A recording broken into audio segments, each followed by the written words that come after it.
folks. It's happening. All right. Here we go. It's Friday. Welcome, everybody, to Houston We Have a Problem, show 183. It's Friday night. What's on your mind? I got nothing. I mean, in the news, we got the news. Apparently Trump leaked the warrant to Breitbart. Breitbart accidentally posted the names of the FBI agents involved, which were meant to be redacted. They apparently uncovered 11 boxes that contained classified information and possibly nuclear arms information. They got the security cameras, so they know who was in the room with those boxes, and they are testing them for fingerprints to see who went through them all. So, what else happened in the news? Dow finished up today for no reason. Probably a very giant bear trap, and should be loading up on SPY puts very soon, be my guess. Anything else happening? Well, Robinhood, after getting yelled at about the ape shares, said they will become tradable, which they always were the entire time, because the ape shares are meant to be traded on the New York Stock Exchange, so they're always tradable. So Robinhood is full of shit, and they just finally did something for their customers for once, because other customers are complaining. But I don't know how many other customers are left anyway. And that's what I got. So one of these. It's dark enough outside.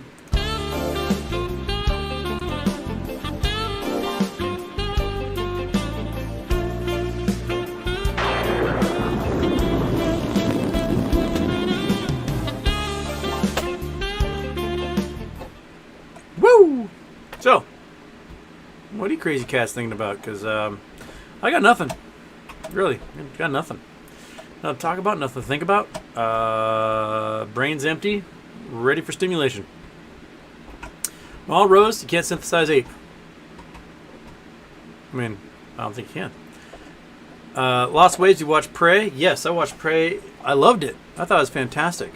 I mean, the trope of take a normal situation and just throw a predator in there, fantastic. I would love to see that throughout history. It's like those books, they did Pride and Prejudice and Zombies and Abraham Lincoln Vampire Hunter, that stuff. Yeah, let's just take events throughout history and just throw a predator in there. I love that. It's sort of like what's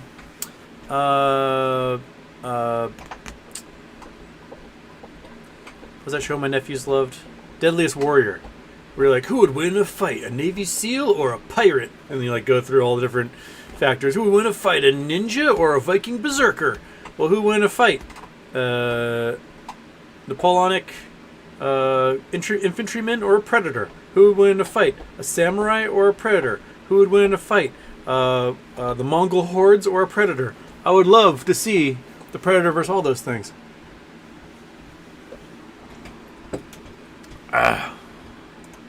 Logic Dustbin. Too late for me. I'm out. Peace. Peace out, Mike. Drop into bed. 10 out of 10. We'll watch the morning. Well, thank you so much, Logic Dustbin. I bid you adieu. See you in the morning. Lost Ways. What's up? Your boy coming up short today. They got short attacked so hard today. I bought my calls an hour too early. I got calls for next week because we're going to see green next week. I should have waited an hour to get them because it went, and I would have gotten so many more for much cheaper. But alas, we can't win them all. So yeah. So we'll see some green next week. Probably Monday, which is the day of record. So people will probably be buying like crazy. If it goes up enough, to make money off my calls, I may sell it then, and then maybe invest in BBBY for the next week, and then hit up probably Thursday the 18th, pick up GME calls, because the T35, the OPEX data date is the 19th through that week, so 19th to 26th. So I expect to see some green, kind of similar to what we saw last week with the FTDs on XRT, that electronic rotated fund, the ETF. came due last week, so we saw green on the shares of GME that were traded in there. So that's what I'm gonna play. I'm hoping it works out and that, you know, make some money off those. Just one layer at a time. Yeah, that's what I'm gonna shoot for. We'll see. We'll see if it all works that way. We have no idea. The Lost Waves, you do have a point in space for me. Somewhere, somewhat subtropical. Somewhere Asia? Is that where we're going? Oh my god, almost did it. I forgot to turn off my... We almost got a second intro there. I was close. I almost clicked on it and was trapped. But not this time. This time Houston caught himself. Okay, we're still on that rad volcano in Chad. Boom. Where are we going? We're in Burma? Where are we? We're in a valley. Cars go into the valley, and then what? Oh, looks like a lovely valley. The house. And a bunch of stuff, things I can thumbling. Where am I? Am I in Thailand or I can't really tell where I was. Looks like we are in northern Thailand. Okay. So we're in the very northern Thailand, right in the border with Burma. Probably a smuggling route going right through this valley here.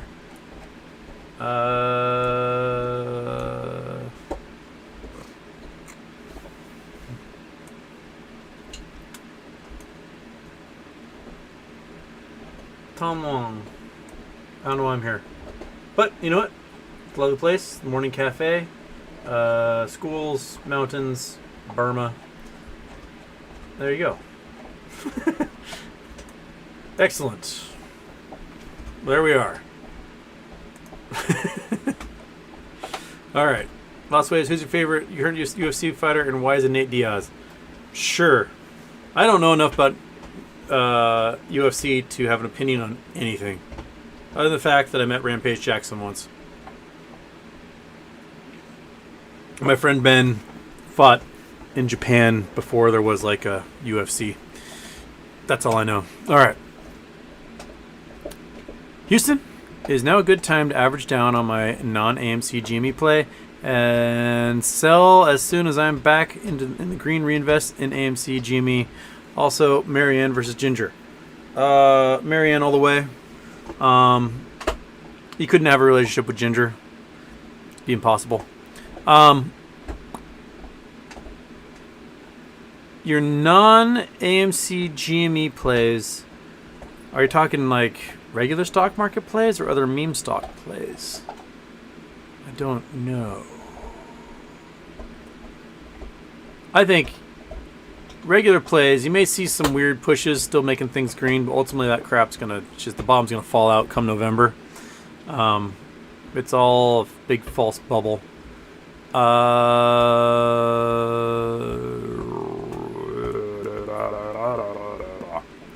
But basically, right now I'm just playing options. I'm waiting for these things to cycle and make some cash, put some into more GME shares, and then play some of those cycles again. And then when I make some cash, I buy some GME shares and play some more cycles again. That's just kind of how I've been operating on that. I have not really been investing in anything else. Although it would have been nice to have been that NVTA and get some options that went up 42,000% on Wednesday. Yeah, that would have been nice. In Lost Waves, can you have AMC Bigums on your show? I'd love to. Oh shoot, I was supposed to send a message today asking about that. Okay, after the show, I'm gonna send him a message, see if he wants to come on. Tom Zertlatka? So I said that right? I probably butchered it. Thinking about this for a while. How many synthetic shares have to be on GME or AMC before the DTCC has to act? The DTCC doesn't have to do anything. They don't have to do shit. They won't do anything if they don't have to. It will be the implosion of banks, funds, institutions, or the federal government force them to do it. But the DTCC, will not act on their own. I mean, right now we've got billions of synthetics, and they aren't doing anything. Fried tater from Oahu. Aloha. Bad bones, here's the problem around here. There's always a problem around here, man.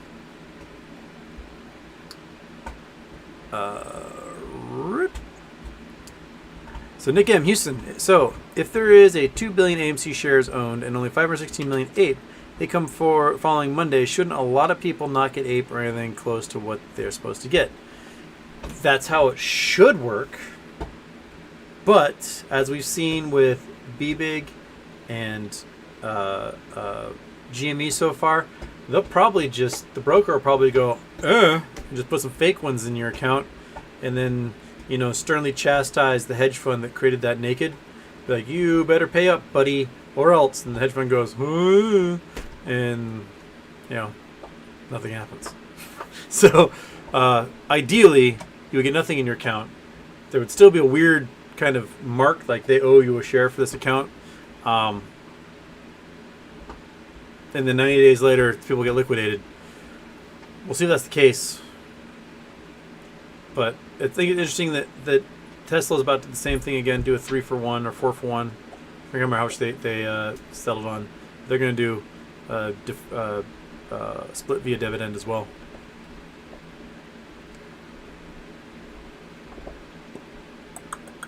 Nick M, can they put IOUs in your account until a certain period? It seems like they can, and that's what appears to be happening. Kronk, I've made enough spinach puffs for everyone. Fantastic. Pass the bowl. Fresh retard. Hey, Houston, after MOAS, can you give some ideas for safe investments such as land or precious metals? I mean, if you're going to invest in metals, gold and silver are fairly stable. Post MOAS, my guess is the economy will be absolute dumpster fire. So people will want to go into those metals as a safe place, and the price will go up. Land-wise, think about the type of land you want to own. And that's probably the type of land other people want to own. That's probably the best advice. If you like it, they like it. It makes you think about a few years ago there was an annual contest between finance schools where, as a class, they would buy and sell stocks using this fake system. And whoever had the best returns at the end of the year won some sort of scholarship. And this class from Kansas of third graders joined, and they absolutely just crushed the finance bros. And when the people who offered the scholarship went to talk to the kids about like how they absolutely just destroyed these finance bros on returns in 1 year, basically the kids were like, well, we just bought stock in things we liked. If there was a new toy coming out Christmas everyone wanted, we looked at what company made it, and if it was Hasbro, so we bought a bunch of Hasbro stock. And then the video game everyone liked to play was maybe that's one company, so we bought that stock. And everyone wanted to wear Under Armour shirts and shoes, so we bought a bunch of stock in Under Armour. And these kids basically just wiped the floor with a whole bunch of finance bros because they just bought stock in things they wanted. So if you think about that as like land investment wise, if you buy land you would love to own anyway, then other people are going to want to have that land.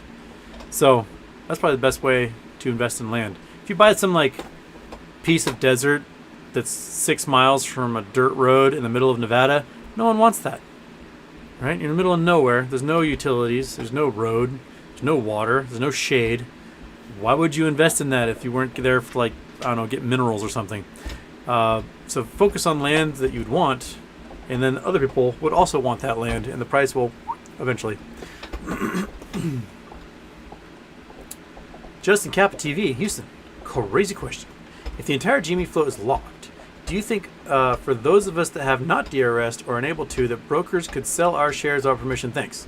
No, I mean, some sketchier ones may, but if you're in a major brokerage, they're not going to do that to our customers. Because we're seeing right now that there's now a criminal investigation by the Department of Justice into Robinhood for turning off the buy button. Imagine what's going to happen if they sell, 4 million clients' shares without their permission. It's not going to be good. There's going to be lawsuit after lawsuit, criminal investigations. They're not going to do that. A lot of people are talking about the fact that some European brokerages delisted Sears from the accounts of those people who live in Europe, as if that would apply to everything else.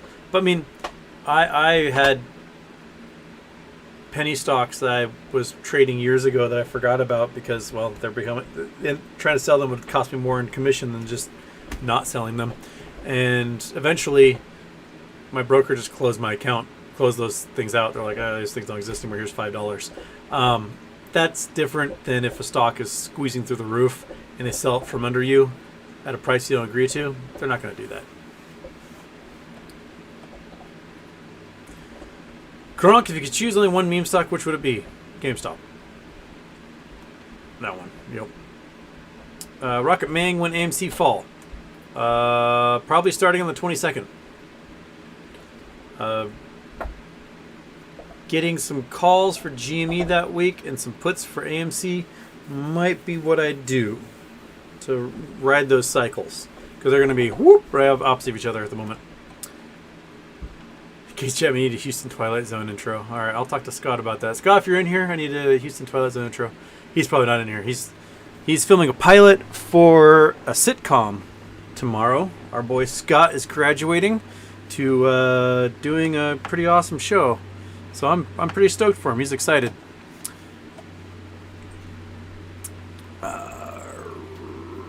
Christian Garcia, Houston, why don't you believe Bob Lazar's story? Because Bob Lazar is a liar. For those who don't know, Bob Lazar claimed to be a physicist working at Area 51. But actually, he was a janitor. He wasn't a physicist. He tells lots of stories as if he is a physics professor, but he never went to college. He doesn't tell the truth. So I don't believe Bob Lazar one bit, because Bob Lazar's a liar, and that's why.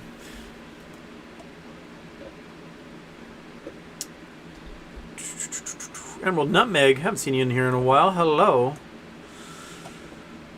Ash S. Where can I get William Morgan? Did you say it's on his Twitter? Yes. WD Morgan, I think. At WD Morgan. He is a news junkie, and he will just keep you informed on everything. Esco General Sun, Houston, are you bullish or bearish for Ape? Bullish. I am 75% bullish. 25% is that thing in the back of my brain saying don't trust Adam Aaron. He's going to do something to screw you over.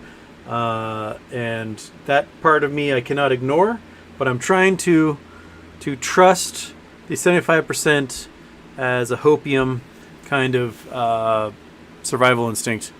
That's what I'm going for there. So I hope that Adam Aaron doesn't suddenly dump 4.5 billion apes in the market for no reason and absolutely screw us on that. Wait until after T plus 90. Just wait until after T plus 90 before you do anything with those remaining 4 billion apes. That's what I'm hoping for. Scott Pollen. Ooh, Scott's got stuff for us as well. Tropical. We're going tropical. We're going Africa? 16, let me make sure. I think 11 is where you guys try to get me this Eye of Africa. So we're going to... I don't think that's Eye of Africa. I don't think so anyway. Can't understand this location. I can understand this location. Why can't you? 16, 27, 51, 31. Why don't you understand? Minutes. What if I go like that? Go like that. Go like that. And go like that. Delete that one. And delete that. There we go. Alright, Zimbabwe. Shaboom.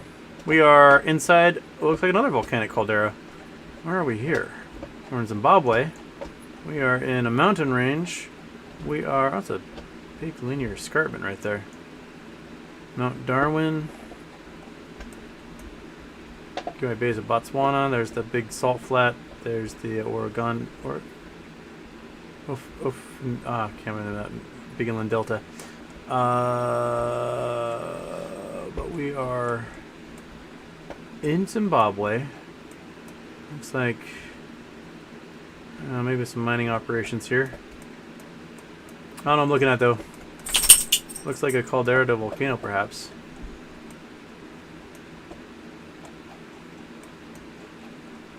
Can I drag a little man there? Looks like there's a pretty good view from up here.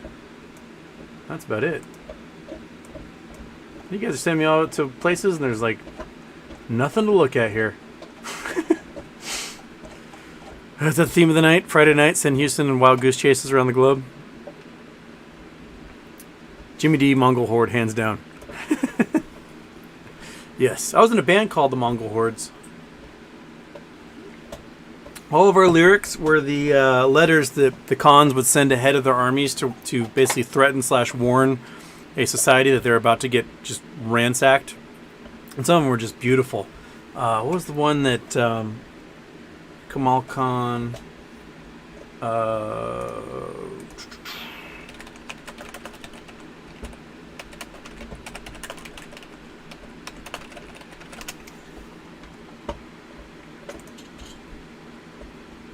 Oh yeah. It's the best threatening letters written by Mongol Empire. These things are some just beautiful. This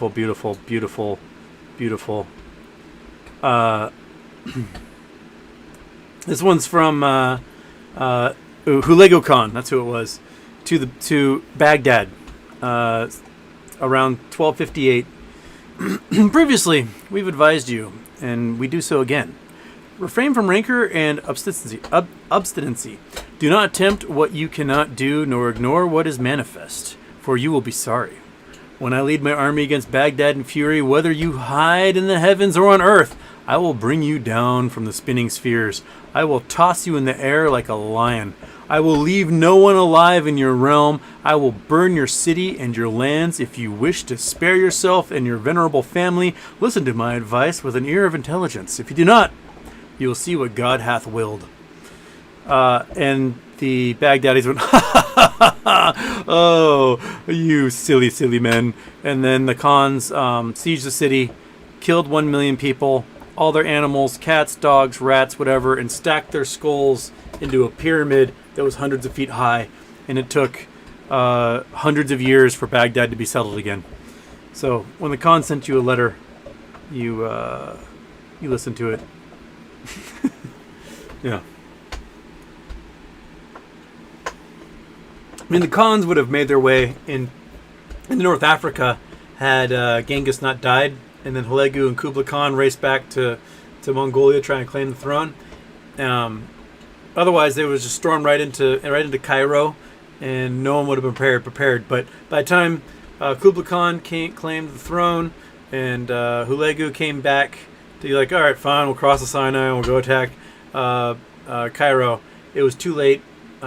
They had gotten 200,000 Mamluks, which were these Turkish kids who are raised to be warriors, kind of Spartan style, and were spread throughout the Islamic Caliphate. And they finally fought off the Khans. If they just kept storming, they would have taken over North Africa and got into Spain, and getting our history lessons here. But yeah, it's that whole fighting over the whole throne thing is what threw off the Khans from taking over the world. The Alamo versus Predator. That'd be fantastic.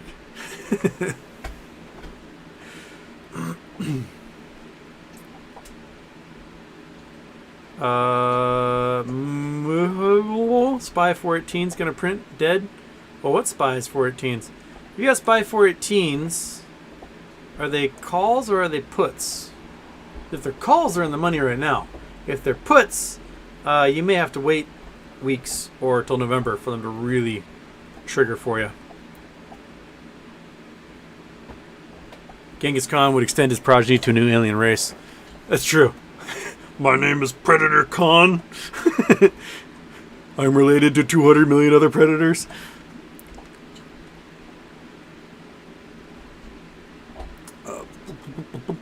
Oh crap. The chat is always resetting. The minute I scroll down, it goes right to the bottom. Where was I?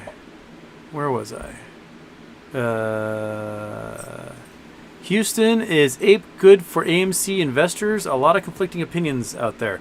Yeah, I think it's good for AMC investors. It's the only way it's bad is if Adam Aaron uses it for evil, not for good. And I'm praying to the finance lords that he is going to use it for good, not evil, and not screw us over again.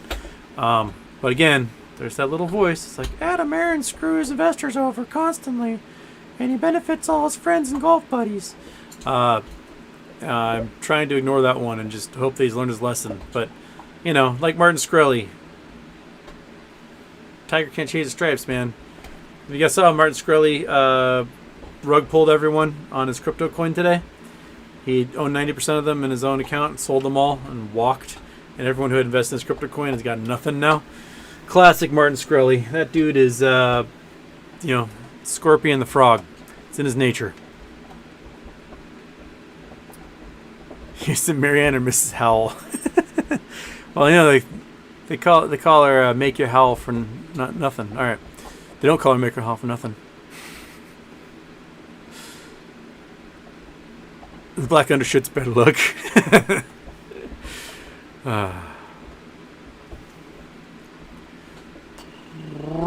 Michael Harrow, Houston, can ex-president declassify top nuclear documents after he leaves office? No. None of that. He's still not allowed to own them. He's not allowed to take those papers and keep them anyway. Him keeping them is against the law.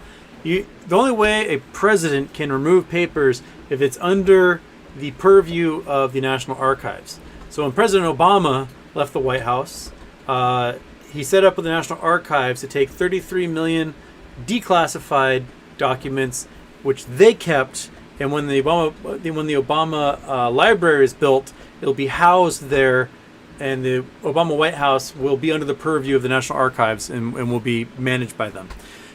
Putting them in a resort basement that's not secure in any way, shape, or form is not how you secure those documents, especially when they are top secret, military grade secrets, and you weren't allowed to have them in the first place. Even if you had declassified them, he still wouldn't be allowed to have them. And the silliest thing is that in 2018, he signed a law making it a felony punishable by 5 years and making it so you can never run for public office again. And somehow he assumed that law would not apply to him. As if because he signed it, there must be a clause in there that says, except for Donald Trump. It applies to everyone except for me. That's not how it works. He broke the law, and he's going to get screwed big time.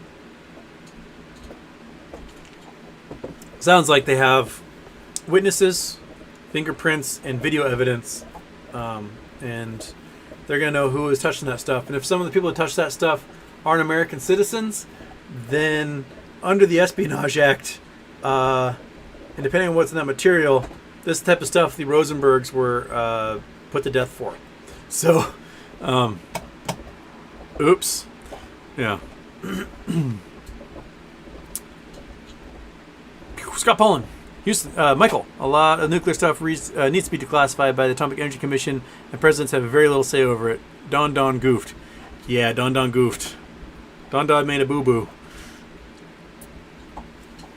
Drew, Houston, if you buy a call or put, can I lose more than I invested, or will I just lose what I paid for the option? All you will lose what you paid for the option. Sometimes I play weeklies. Like I'm playing weeklies next week for AMC. But usually when we got these little cycles happening, I buy with a month or two out, maybe 6 weeks out, hoping that somewhere in there the cycle will pay out for what I was doing. And I try to never hold the last week of if I can on those. Simply because the value drops too quickly if we're getting close. So I might roll over and get some that are now another 6 weeks out.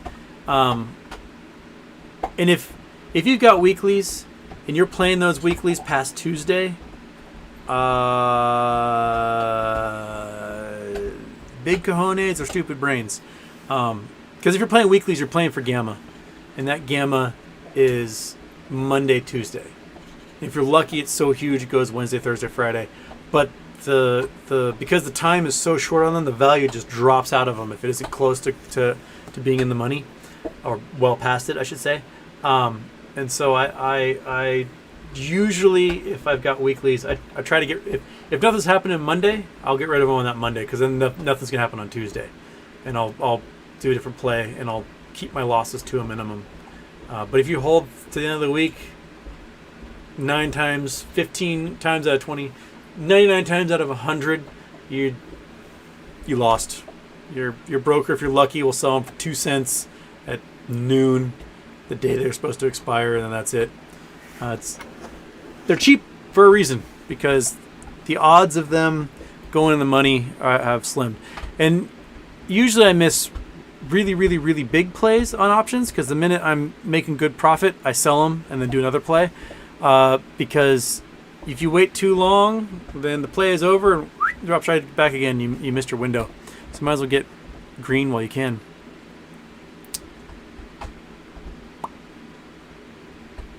Mark Sloan, that Meagle stock must have been some kind of play for someone. It blew up the first day and crashed ever since. Oh yeah, there was another one, TGL, apparently, that came out. It went from 0 to 18 bucks. Where are we? And now down to $7.80. So that one's over. Yep.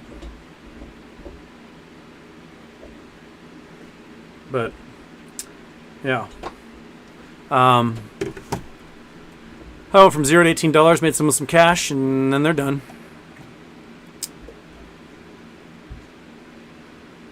Lost Wade's coordinates for a second intro trap. Also, the caves with a soccer team which got trapped. Oh, okay, all right. That was the caves. Okay, okay, all right. That's why it's a road leading into nothing.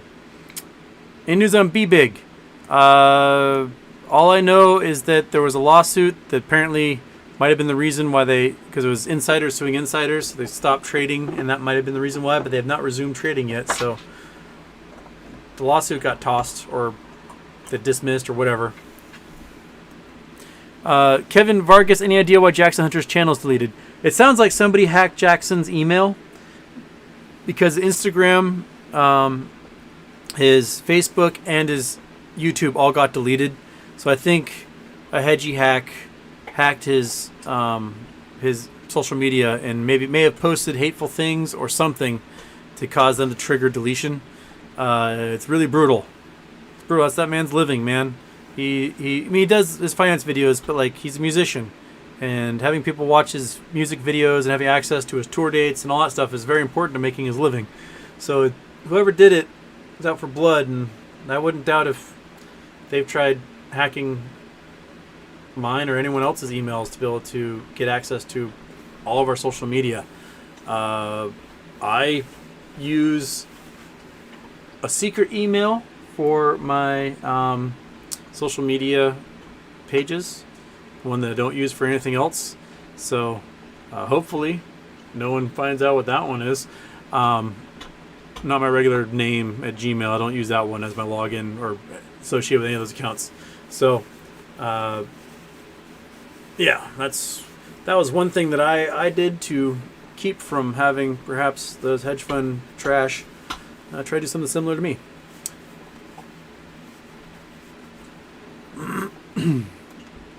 Drew, I really want to buy some SPY puts, but I don't want to be bankrupt because I bought one contract and the punch protection team pumps the market. If I'm going to do SPY puts right now, I would get something post-November or post-November 18th. Puts for that range, and that's what I get. They're expensive when they're long term out like that, but you know, for however many hundreds of dollars it would cost you to buy one, you might be able to make $4,000 to $10,000 off of it by winter. Because if the bottom just falls out, the SPY is going to just fall off a cliff, and it will keep falling for probably a month before anyone figures out how to put a stop to it. And each day those suckers are going to print, and you'll be like, I'm going to sell, and they'll keep printing. And so if the SPY drops $100, that's $10,000 you just made off of that put. So that's what I'd be looking at. And I think after this cycle, if I can generate a comfortable amount of cash, I will probably actually get some spy puts just to go along with long GME calls, long BBBY calls, and maybe some Revlon in there. But the Dow is the bomb's gonna follow the Dow at some point, and probably after the election.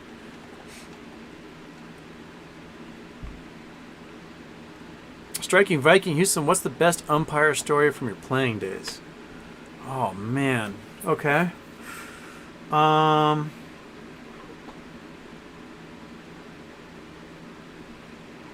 mean, my first foray into a fight with the umpire was there was this drunk guy who coached like 13 to 15-year-olds, Babe Ruth.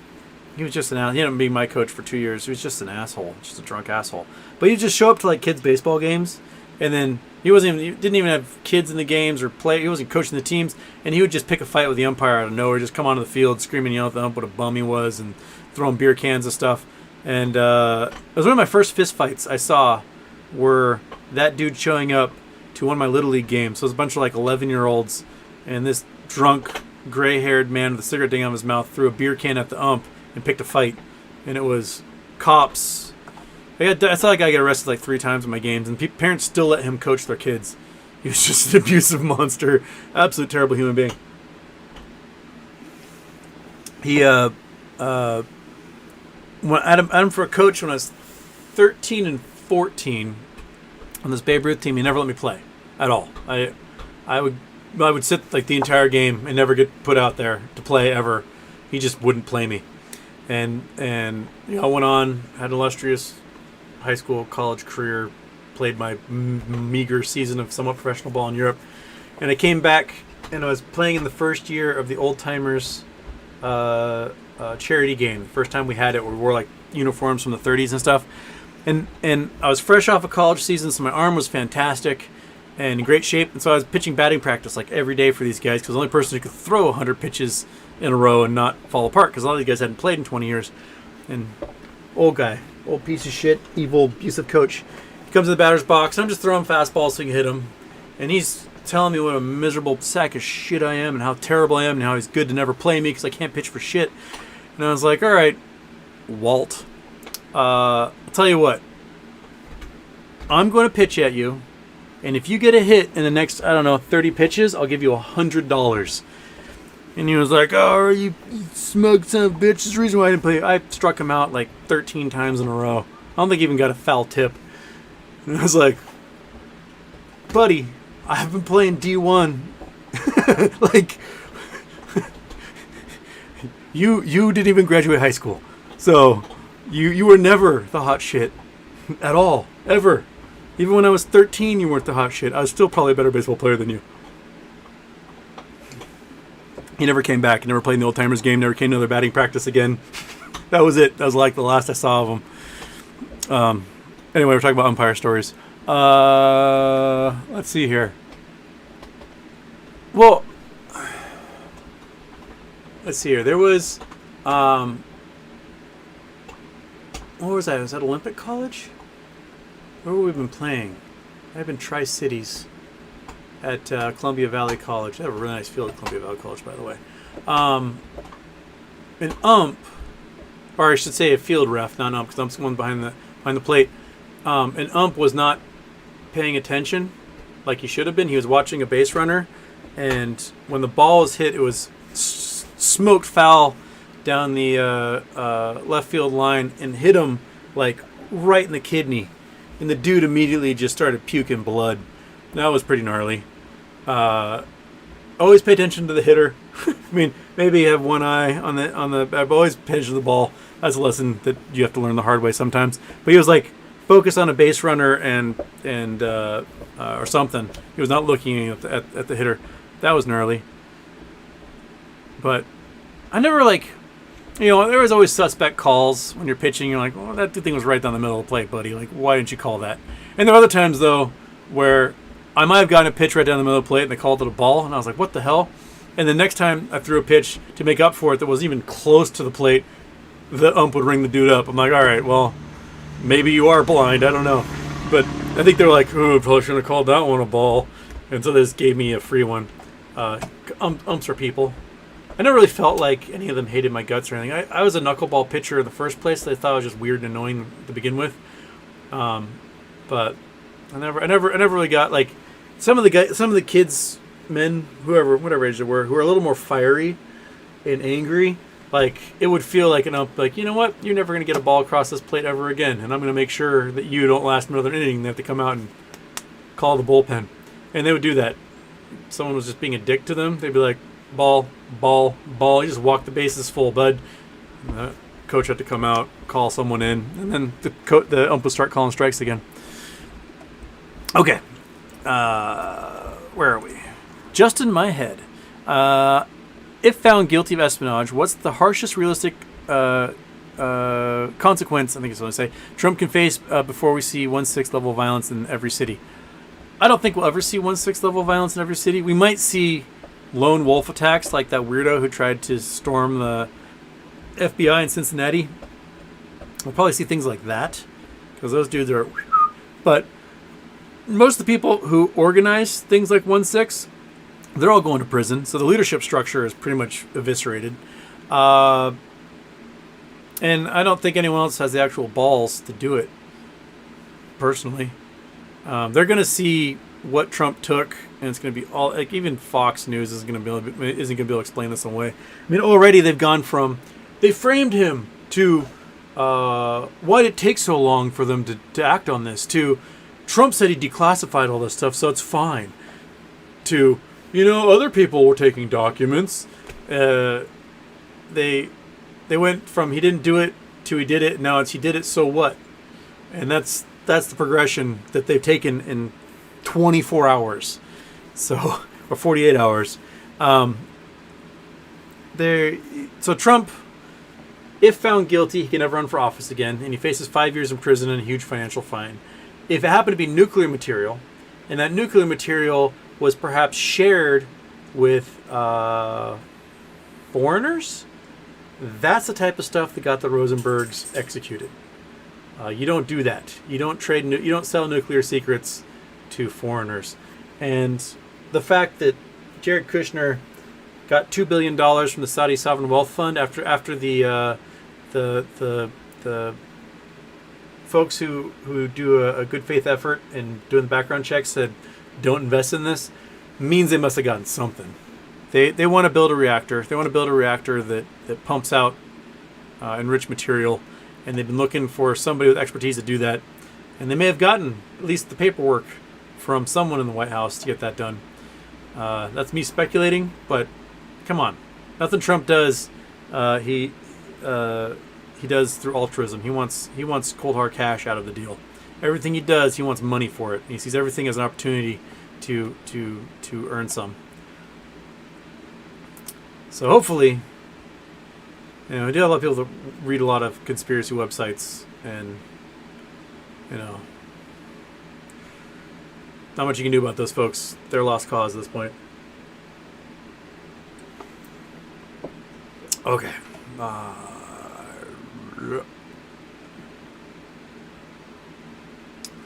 Andrew Stewart, Houston, what is the marketplace for water rights? How do you find them for sale? They're sold... Aren't they on Chicago Exchange? I think that'd be on Chicago Commodities Exchange. It's something I saw about water... Chicago Commodities Exchange water futures. Yeah.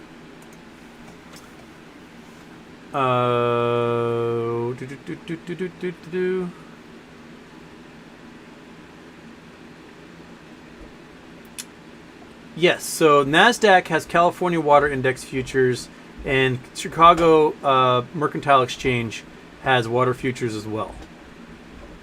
So this is turn you off. So this is from, it's a fact sheet from who's this from? I can't tell. Oh, foodandwaterwatch.org. So this is talking about the Chicago Mercantile Exchange and doing water futures, and then there's the NASDAQ Valdez California Water Index futures as well. So yeah, so you can trade water futures for people that have huge allotments, I guess.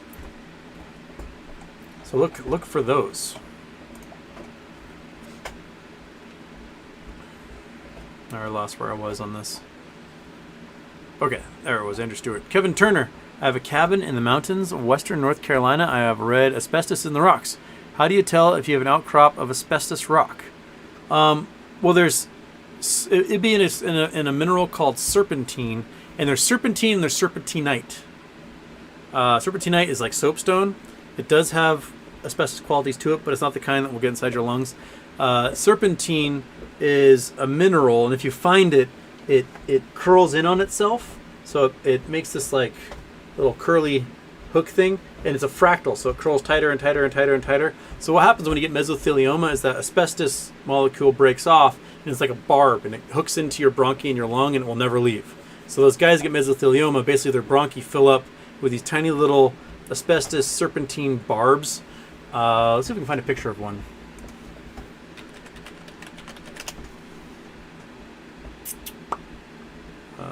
Images. Wait, am I getting them backwards? Am I doing serpentinite?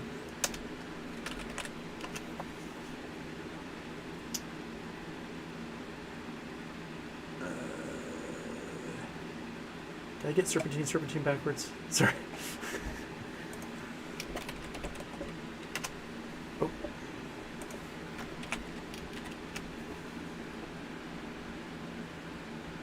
Okay, yeah. So serpentinite. Excuse me, serpentinite. That's the bad one, not just serpentine. Serpentinite. So here we go. This is a good image showing the barbs that come out. Oh, you guys weren't looking. So it's these fibrous things, and when they break off, they curl. So they'll really be really fibrous. They'll look like wool or something. You see them curling here. This is the stuff that gets inside your lungs, and it curls and curls and curls in a fractal method all the way until it's microscopic. The rock itself, it's metamorphic rock, so it's rock that's been recooked, and so you might see little waves and crystallization in it. And some of this stuff will break off and be the fibrous asbestos material.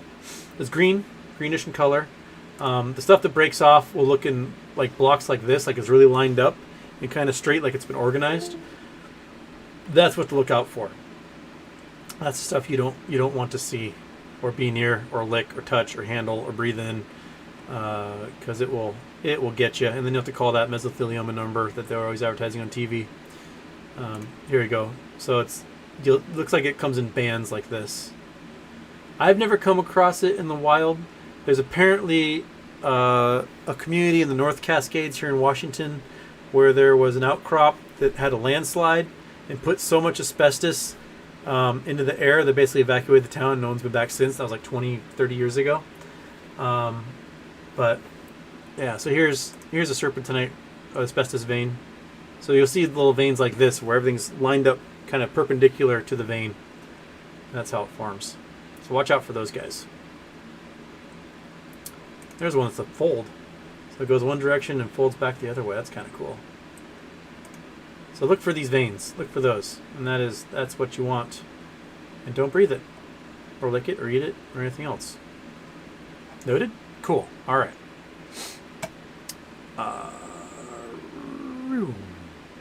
Girk's not so hot neighbor. Aw.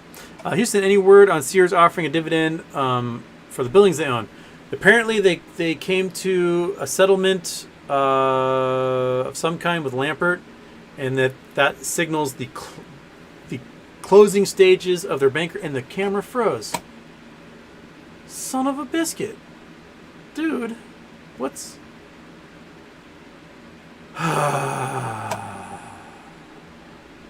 Alright. We're going to do monkey cam style. There we go. Alright. I'm a different color in monkey cam than I am. And the ring light oval is always in my eyeballs in this one. Laser eyes. What was I talking about? Oh yeah, Sears. Sears is in the waning stages of their bankruptcy. And so once they finish that, they take the assets, they sell everything, and then they pass the goodness around. So hopefully 6 months. That's what I'm hoping. 6 months or so inside there.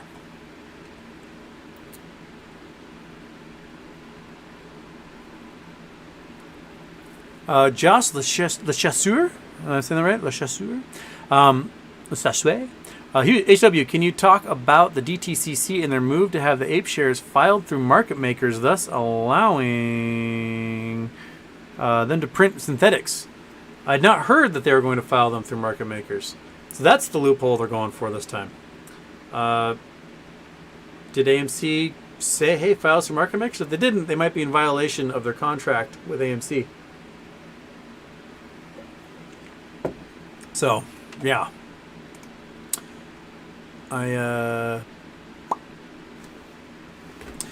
mean, I see it as sketchy, and I didn't. It's the first I've heard of it, so I'm learning something new.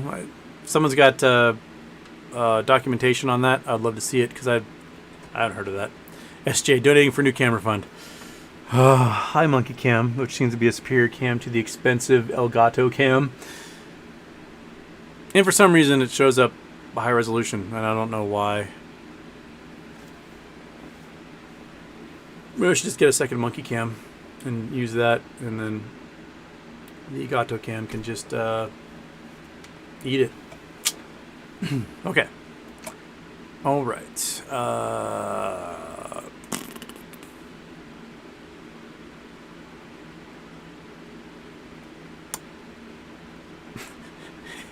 Mooly McWoolhead, can I call you Balky?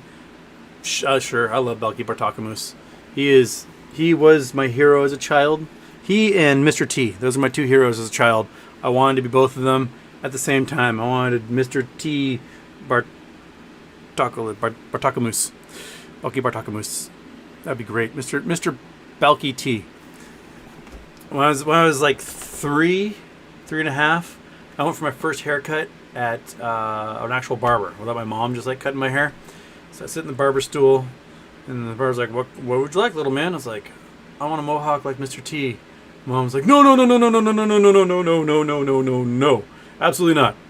And then I spent pretty much my entire 20s and early 30s with a mohawk.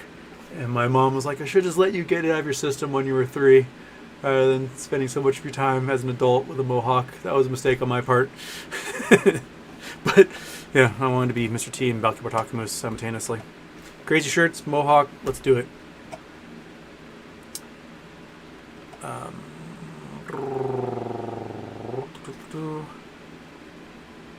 Scott Paul and Kevin Turner, look up the mineral serpentinite, asbestos group minerals fibers. Yep.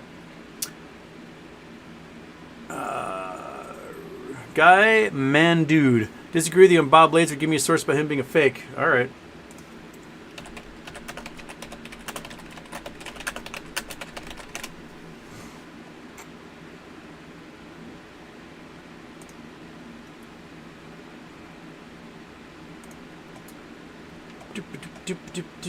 Education. There we go. Okay, this is Wikipedia, so we can follow the sources of Wikipedia here.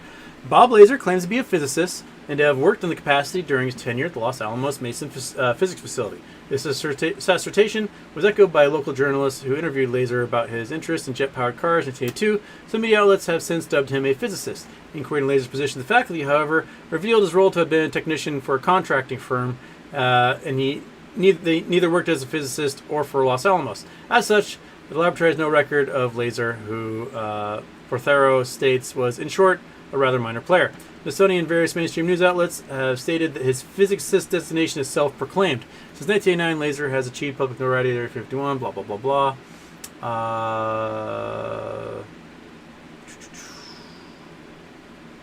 He doesn't list where he went to school. Where was... 1990 Lazar arrested for aiding and abetting a prostitution ring. Lazar wife Joy violating the Hazardous Substances Act, shipping restricted chemicals across state lines. But he never lists where he went to school, and he never went to college, as far as I know. Let's see here. Bob Lazar.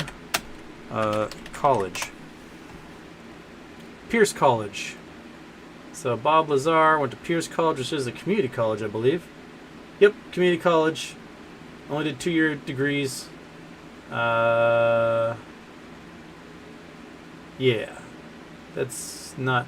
If he was a physicist, he would tell you what school he went to, what program he was in, what work he did, where he did grad school, and at most they've got Pierce College in Los Angeles, which is a community college, which means he may have taken physics 1 and 2, and that's probably all they offered, which is essentially AP physics for high schoolers.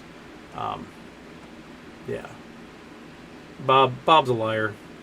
Bob's Martin Shkreli without the bona fides. Okay.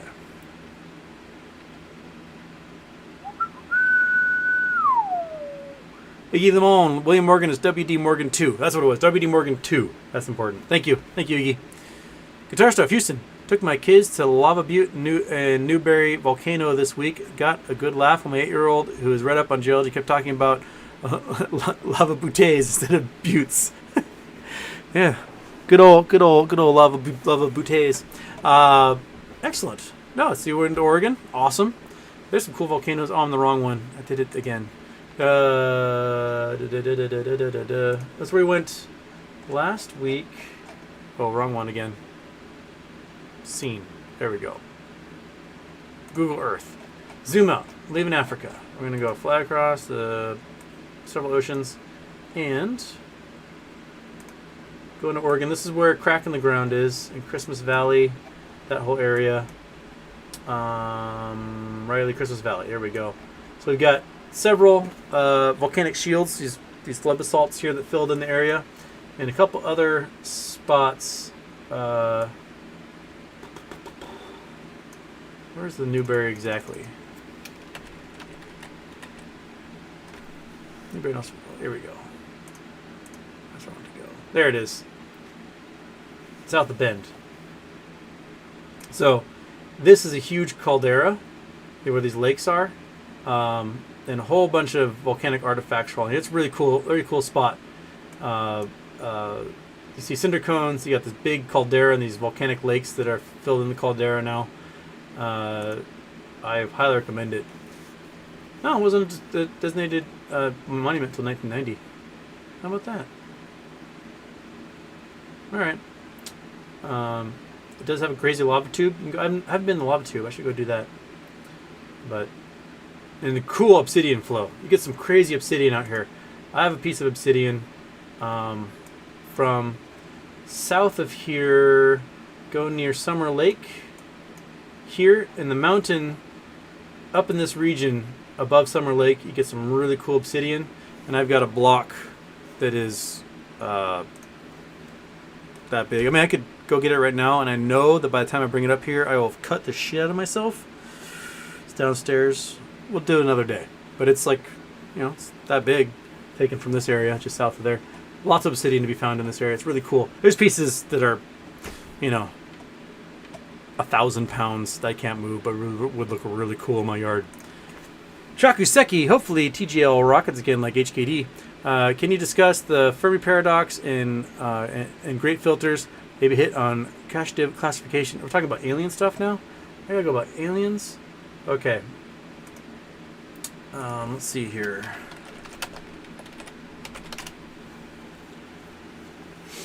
That's a video game. I don't want the video game. I want the... There we go. Alright. So... basically, it's about the conflict between the lack of clear evidence that extraterrestrial life exists and whether it means that extraterrestrial life exists. It's kind of like saying, if extraterrestrial life existed, we would have found evidence for it by now.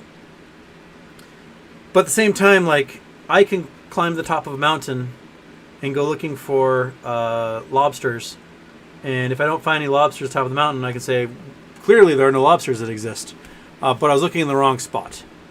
The Fermi paradox is somewhat answered by the Drake equation, which calculates the odds of two civilizations existing at the same time within communication range, which is essentially very low. As for the Kardashev classification, that's the 1, 2, 3 level civilizations, right? Like level 3 is they make a Dyson sphere. Can't remember exactly how it works. I think I don't think we're even level 1 here in the U.S. or on Earth. Yeah, that's what this is. Type 1. Let me go to the scene and turn off the Google Earth. Type 1 civilization, close to the level presently attained on Earth. So we are Type 1. We consume a certain amount of energy, and we can harness that energy, and we're basically terrestrial based, not quite a traveler of the universe. Type 2, capable of harnessing energy radiated by its own star. So Dyson sphere is Type 2. So they can like suck up all the energy of the star and so on. And Type 3 is possession of energy at the scale of its own galaxy, what energy consumption, whatever. I don't know anyone that could actually find enough material to make a Dyson sphere to enclose the sun anyway.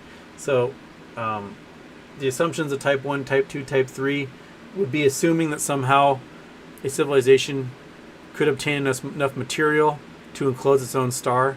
But if it's enclosing its own star, then it's not exploring the universe. And I don't know if you necessarily are a badass society if you aren't like venturing out into the unknown and all you're doing is making a little ghetto of your solar system and closing yourself off from everything because you're sucking up all the energy. Like, what are you using the energy for if you're closing off the rest of the universe and you don't have a night sky? It seems like a poor use of resources to me.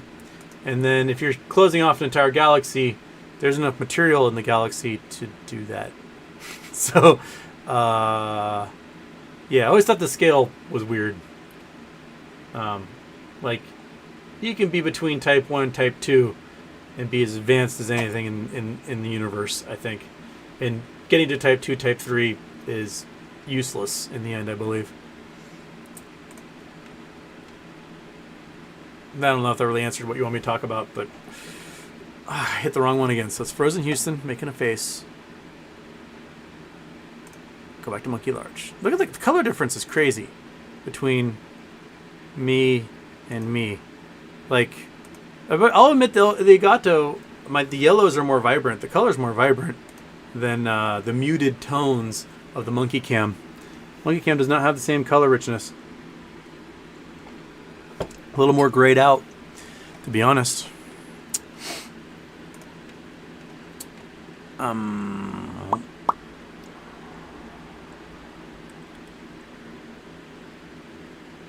Antonio Baez, I believe Bob Lazar. Houston and I don't agree on everything. I mean, Bob is a liar. He's a liar and kind of a criminal. Gets busted for breaking the law more than most people. But if you're going to claim you're a physicist, you actually have to do like physicist stuff. Or I've at least done it in the past. Reportedly stupid. So I read all the stuff about Bed Bath & Beyond, so I bought a bunch of BB calls for January. Let's go! Yeah. We had a great day. I sold my BBBY calls so I could get some AMC calls for next week. And I sold them all an hour early. And I bought my AMC calls an hour too early. And BBBY went up much higher. And AMC went much lower. Oh well. Monday we'll be back in the green again. We'll be okay. Everything will be honky-dory. That's what I'm shooting for. Okay.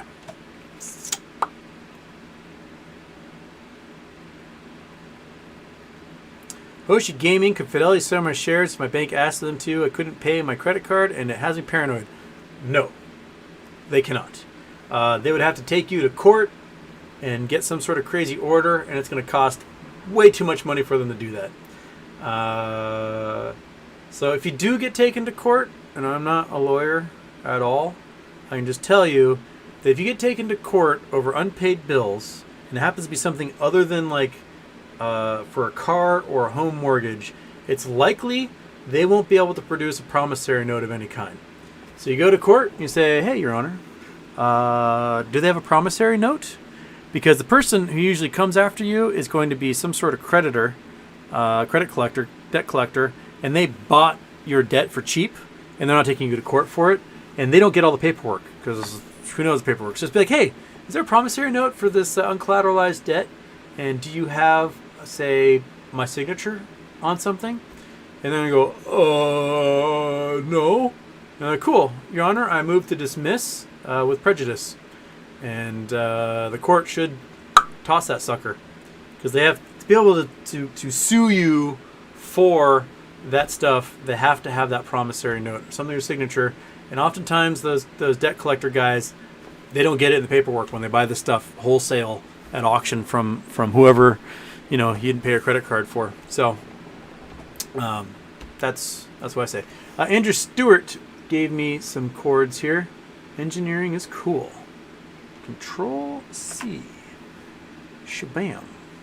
Google Earth.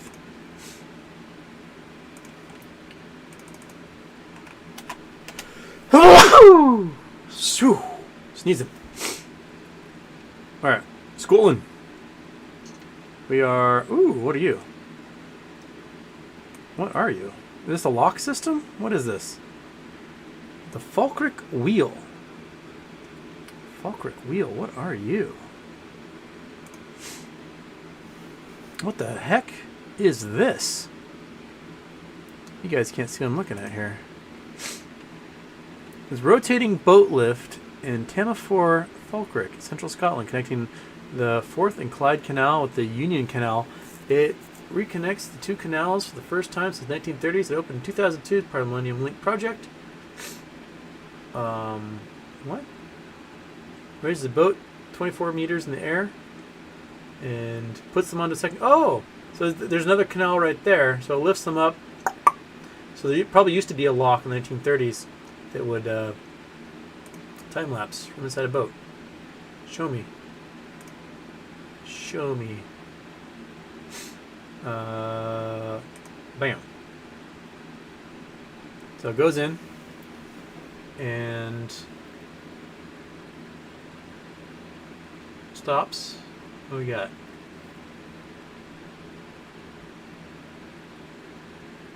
We're gonna lift it up. All right, and shaboink. Open the lock. Send on your way.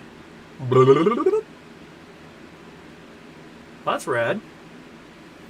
How come I never heard of this thing? I want to go take a boat through central Scotland now. I dig it. Okay, so they have a cafe there so you can watch the boats. When I come visit Jamie and Rocky in Scotland, I'm going to this thing. So a boat goes in there. It goes chunka chunka chunka chunka chunka. Dumps up there. I dig it. That's cool, man. And rides that entire thing. Engineering is cool. I love it. Alright. And there's like just a little harbor here. Dude. Good spot, Andrew Stewart. I dig it. Alright. Exit street view. Back to Monkey Large. There I am again. Purportedly stupid. All joking aside, BB is Blackberry. Is Blackberry still a play or is it played out? I also bought some BBBY calls. As far as I know, it is. They have kind of left the sphere of making phones. Although for a time they had the most secure technology. So they were getting a lot of contracts for government phones. But I think those are kind of sliding to Apple because Apple is focused a lot on security of their devices. And BlackBerry's gone more towards a software company. And they changed their name from Research in Motion because everyone made rim job jokes constantly. I know we joked my friend Nate who got a rim job working as a database guy for them. And we'd always be like, hey, Nate, how's your rim job? And he's like, same as it was last time. Quit doing that joke. So then they became BlackBerry. But I haven't looked at them recently, see what they're doing. They seem pretty stable. They're like $5 last time I was paying attention. All right, BlackBerry, where are you? 680. But oh, they dropped. They were like $12 last year. Well, but they went from 3 to 14, back down to 5. So they're doing this big sinusoidal type thing. But, I mean, if they're going back up to 14 again, then you made money. I'm not sure if it'll happen by November or not, but it seems to be about 1 or a year and a half for them to make that cycle.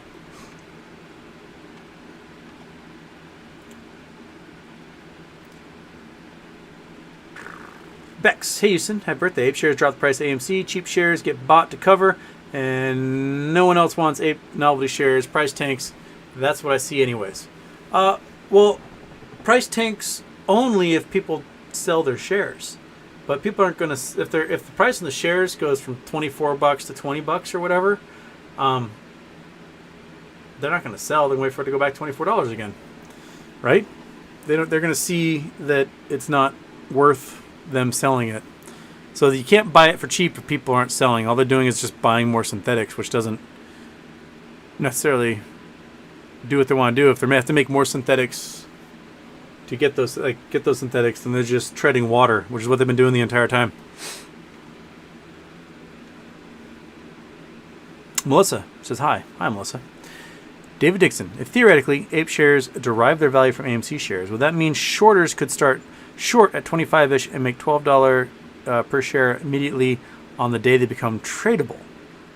Not if they are liable for the Ape shares, right?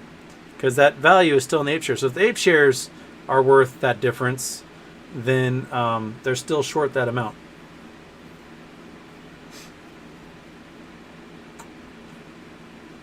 Gronk Adam Aaron could have done this special dividend a year ago, but he chose to wait specifically to include terms for dilution. Yeah.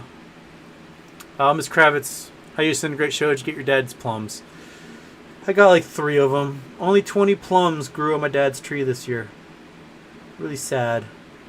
We had no spring, and so when the tree blossomed, there were no bugs to pollinate it.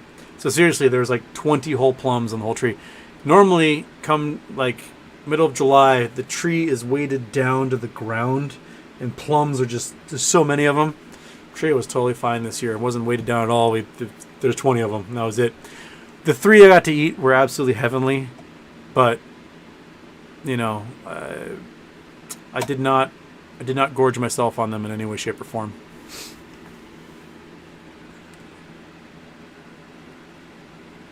Houston Wade Jr., multiple nuclear fission reactors to jumpstart a fusion reactor. I don't know if you need that. Because we've done fusion with basically just concentrating a huge amount of laser electricity or laser light onto fusionable material. That's what they started doing at Lawrence Livermore 2014. Basically took like 140 insanely powered lasers and they went pew, pew, pew, pew, onto this little it's either deuterium or tritium pill of hydrogen, and shwonk, it fused and it created more energy than they put into it. But they didn't have a containment field for it yet, so they didn't have a way of containing that energy and make it self-sustaining from that point forward. But that's what the designs out of Lockheed Martin and the University of Washington have done. Is supposedly they have generators that can now contain the electric field of these reactions. So you get it started, and then it's a self-fulfilling process as long as you keep throwing little bits of hydrogen in there. Or, in the case of the near future, helium-3.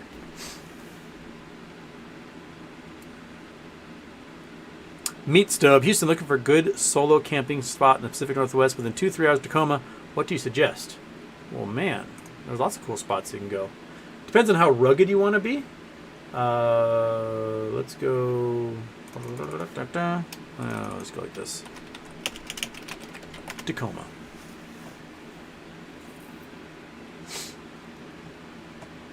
All right, here in the Pacific Northwest. 2-3 hours. Easy spots. Go to Mount Rainier National Park.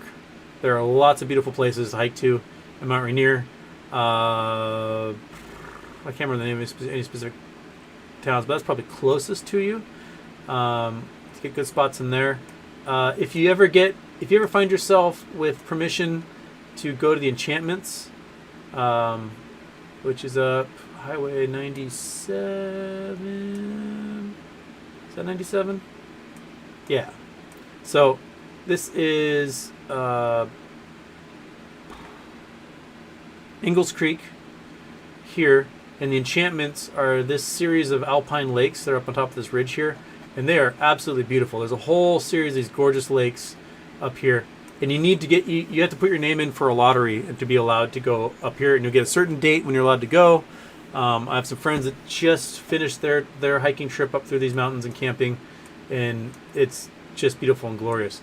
If my TV show gets picked up, I'm hoping that we get permission to film up here, because I wrote a story years ago about the legend of Engels Gold, and it's theorized that there was a gold vein that went into one of these lakes that was really rich in gold, and that the earthquake of 1876 collapsed that whole thing. So if it's true, I'm going to try and get permission to scuba dive these lakes to see if we find any gold in the bottom using underwater metal detectors. That's a cool spot to go. Let's see here. Mount Adams is always cool. So it's hard to get Mount Adams. You have to go to Yakima and back, so probably longer than 3 hours. Mount St. Helens is beautiful. But if we're going to the Olympics, I love going to the coast. Going to Claylock is one of the prettiest long sandy beaches there are. And the Tree of Life is there. You guys may have seen Instagram photos of the Tree of Life. Let's see if that gives us anything. Oh, you guys can't see that.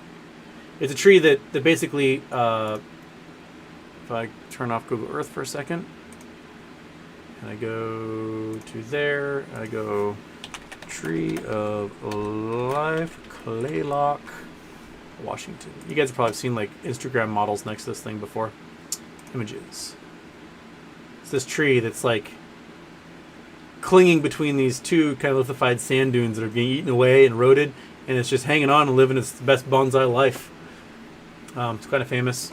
Good spot, great beaches. It's the type of beach where, like, when the tide goes out for like 2 miles of sand, and the waves just come rolling in, and they roll forever. So if you go surfing there, you can ride a wave for like 5 minutes. And that's a really good picture of the Tree of Life, by the way. Back to Google Earth.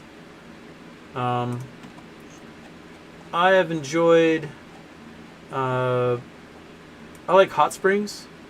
So there's like Solduck Hot Springs, which is kind of the resorty style one. It's up this valley here, in here. But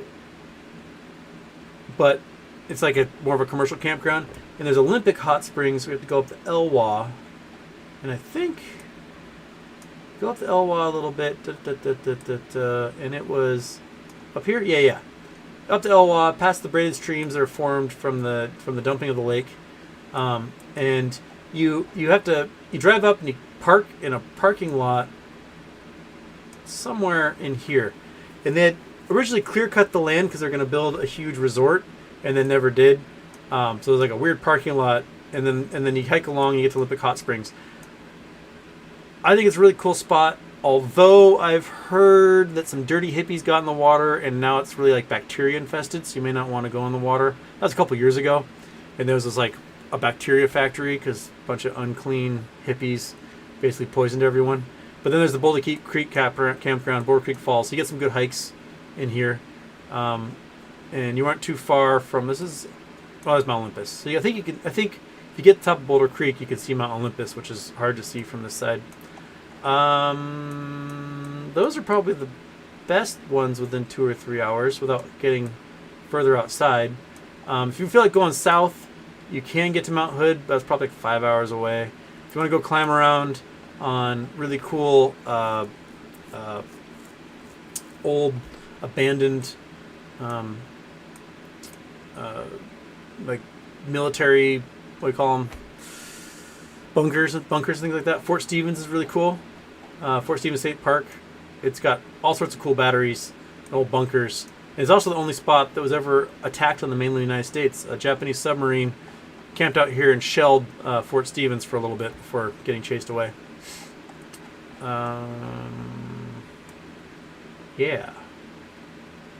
That's all I'm thinking of off the top of my head. I'm trying to think of spots that like aren't where you hike and you've got to like, you might die alone, so always have good people with you. Those are pretty easy ones that you don't have to worry about, like falling off a cliff and never being discovered. Well, he left on Friday, and we thought he said he'd be back by Monday. We haven't heard from him. And then, people are searching all over the place for you. Yeah. Going to Gifford Pinchot is also pretty cool. Into this area.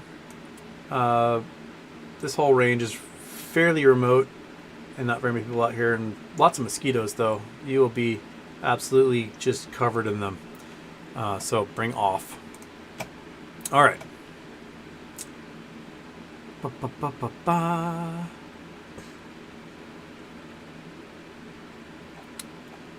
Where are we? Where did I last? Oh, shoot.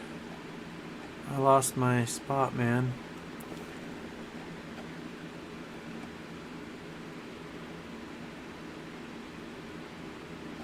Oh, crap. Oh, there we are. Oh, am I that far behind? Jesus Christ.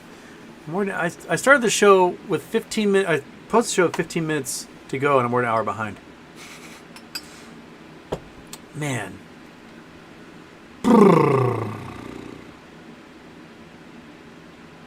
Chad Clifford, Houston, I keep buying GME. You think at some point the truth will come out and we get what's coming to us? I didn't put myself in molecular gene. That's the buy and hold strategy.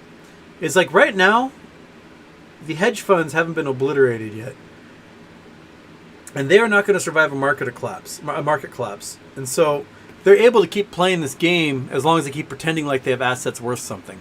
But the minute their assets aren't worth anything, that's it. They're done. And they can no longer keep up this facade. So as long as the plunge protection team keeps creating cash out of nowhere, thus increasing inflation, which is what something they have to not do, we're going to be in this false bubble. And at some point, they're going to have to cancel this bubble or stop protecting the plunges and just let it correct. So I think William Morgan's right in his educated guess that they're going to wait till after the election before they just let the whole thing go to shit. So, which is, you lose the midterms because the economy goes to shit, or let the economy go to shit and then you lose the presidential election. I don't know which way is the winner.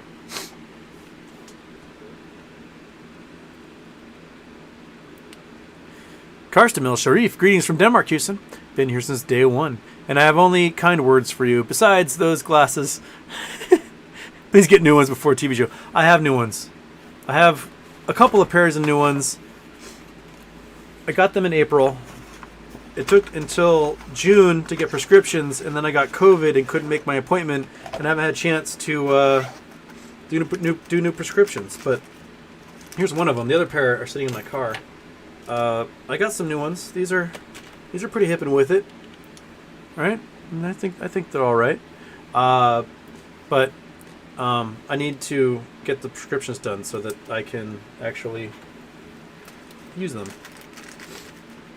But oh goodness! There's a guy that was on the bus today. I went out to my college to go watch my students show their films. And he had this cologne that made me sneeze like 400 times.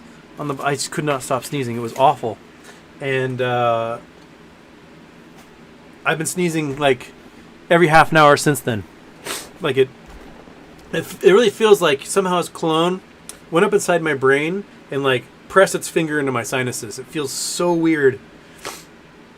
And I just, every half an hour or so I sneeze. It's been very annoying. Don't wear really stinky cologne. Please, just don't. Just shower yourself, throw on some deodorant, leave the house. That should be enough. But don't make me sneeze on a bus by trapping me in a tube with your really stinky cologne. Plus, he's going to go play golf. He had a set of golf clubs with him. Like, buddy, no one cares what you smell like on the golf course, my man. You're going to be stinky and sweaty anyway on a day like this. Okay. Melissa, do you think GME will be put on the blockchain given all the problems? That's the hope. And I'm giving it a 50-50 that Ryan Cohen and team says, all right, DTC, give us our shit back, and they blockchain that sucker. I think they've got the infrastructure built, ready to be launched if that's the case. And I wish there was some indicator that there was more to it. We've seen some things pop up on GitHub that point to that possibility, that they would use that Gmerica marketplace platform to do this. And I think it would be a total game changer if they did. Oh, new boys and girls. Welcome to the party. Oh my goodness. Nude boys and girls. Let's put you into the... oh, you're hidden. Okay, they got you. Alright. Thank you, mods, for doing your modness. Just modding away. Doing all the moddingness. Okay. I am... Oh, there we are. Okay. But yeah, putting on blockchain would be awesome. I'd love to see it. Let's see a practical use for security on a blockchain. Because coins, to me, coins and tokens are like the practice round for something that actually matters. Because in the end, Bitcoin doesn't matter, Ethereum doesn't matter, Shiba Inu doesn't matter, Solana doesn't matter, because they don't actually represent like ownership of something tangible. But stock in a company, that matters. That's actually a real tangible thing that nets you profit and ownership of something in the real world that can be represented in digital space and not be naked shorted. And if GameStop can prove the theory correct, that you can mint a stock as a digital token, trade it on exchange where it can't be funged, and you can't make more of it. You aren't going to be able to right click and save a digital stock. It does not know how it works. And you won't be able to naked short because you can't create them out of nothing. It will protect the value of a lot of companies. And you will see it work.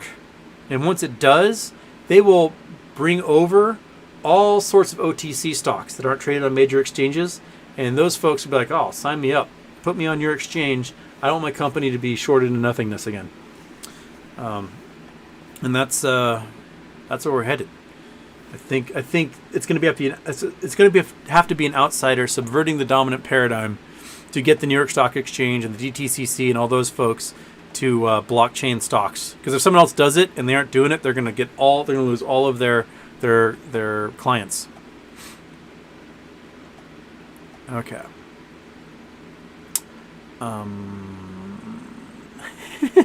Pritam Bhattacharya. I probably butchered that. As he was Persian, talking about Martin. Martin Shkreli probably wants to go back to prison so bad. He got a girlfriend while he was in prison, so why wouldn't he want prison? It's the only time he'll ever get a girlfriend in his life. God's age, Houston, do you find sinkholes fascinating? Heck yeah. And I just read a Reddit post a few days back about one in Florida where a man got swallowed in the earth while sleeping in his bedroom. Yes. There was a cool one that was a viral video from India where a sinkhole opened up in a parking lot and just sucked the car and just slowly and the car was gone. The one that I love the most is the one that was at the Corvette Museum in Bowling Green, Kentucky, where the whole bottom of the Corvette Museum opened up and all these Corvettes just got sucked in. Those photos are amazing.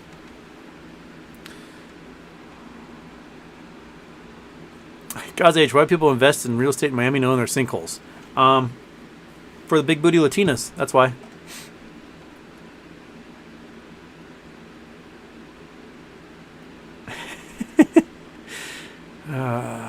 Ian, try to support your stream. Hard to flip over to Denard.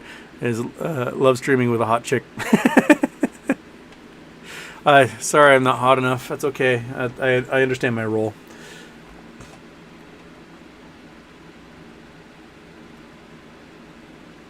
Project Sony had a blog debunking 9/11 theories. I'd like to see what he says about no plane wreckage in the Pentagon, though. Except there was plane wreckage in the Pentagon. There's plenty of photos of 757 parts all over the place, including wheel sections, engine parts, you name it. Lots of them. I had it on my blog.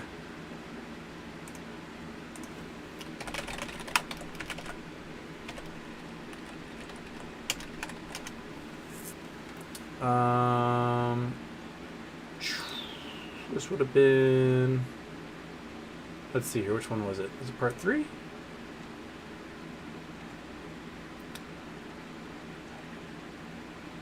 Photographs. Come on, load. Load. There we go. Okay, there's that one. Let's melt the steel beams.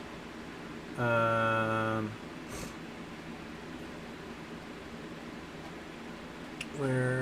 No, maybe it was part 2. Sorry. One sec. Alright, there's me melting stuff in the furnace, showing that it can be used to melt. Here we go. That's Pentagon. There we go. Alright. So these are photographs of Pentagon, wreckage all over the yard, pieces of the plane right there, another part of a plane, pieces of the wheel sections that were in the wreckage, parts of the engine that were in the wreckage, combustion casings and so on. So, like, there were parts of the plane there. The fact people say there weren't parts of the plane there, they're just lying. There are plenty of parts of planes that were at the thing. Plus, we've got footage from a security cam showing a plane going into the building. So, we have that too. Yeah. It wasn't just the Kool-Aid man. There were parts. Okay.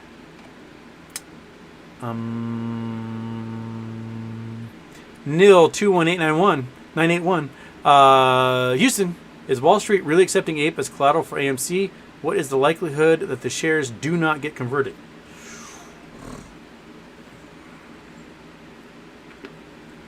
I think it comes up to votes.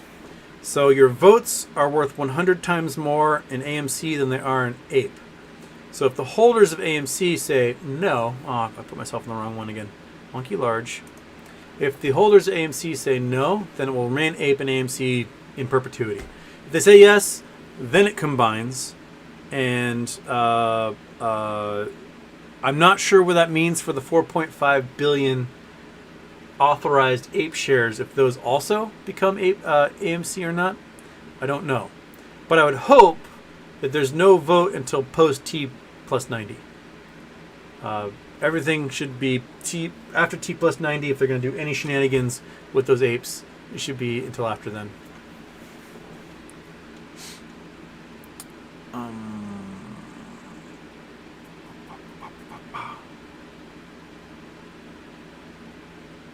War is metal. Rob the barons. Somewhere tropical. Somewhere in the Far East. Google Earth. Doink. And paste.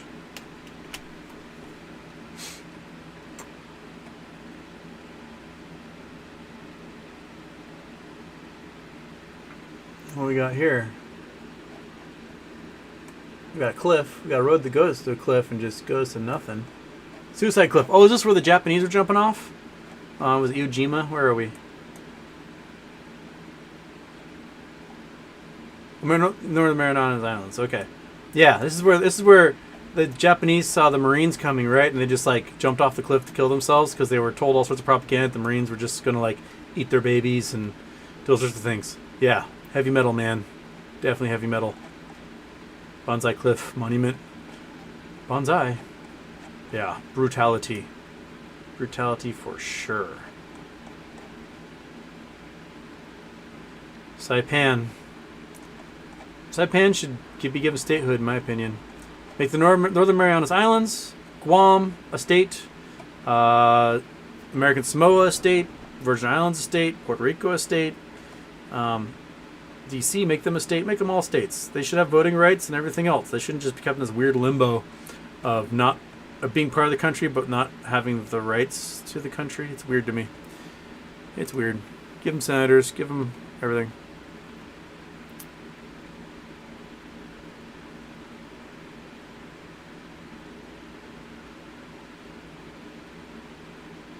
David Morgan, don't stay in an option longer than a candle. Just load your leverage up and get out. Or buy long-dated contracts. Yeah, getting something a little longer. Oh, crap. I put the wrong one. It's habit for me to click Big Houston. And then I click this monkey one. You get the slouch cam where I'm never sitting up. Just, God, this chair is so comfortable. Just melt into this thing. Get the slouch cam with me slouching at all times in this beautiful, wonderful, comfy new chair. Yeah, being long-dated. And because it's going to rip somewhere in there if you got a volatile stock, and then you make your money and get out. And you go the opposite direction because it's going to drop at some point because it's a volatile stock. And you make your money and get out. And then you get another one because you think it's going to go up. So it's just volatile stocks are volatile. And they will go up and down, maybe in 30 to 90 day cycles. And you just make your money off that.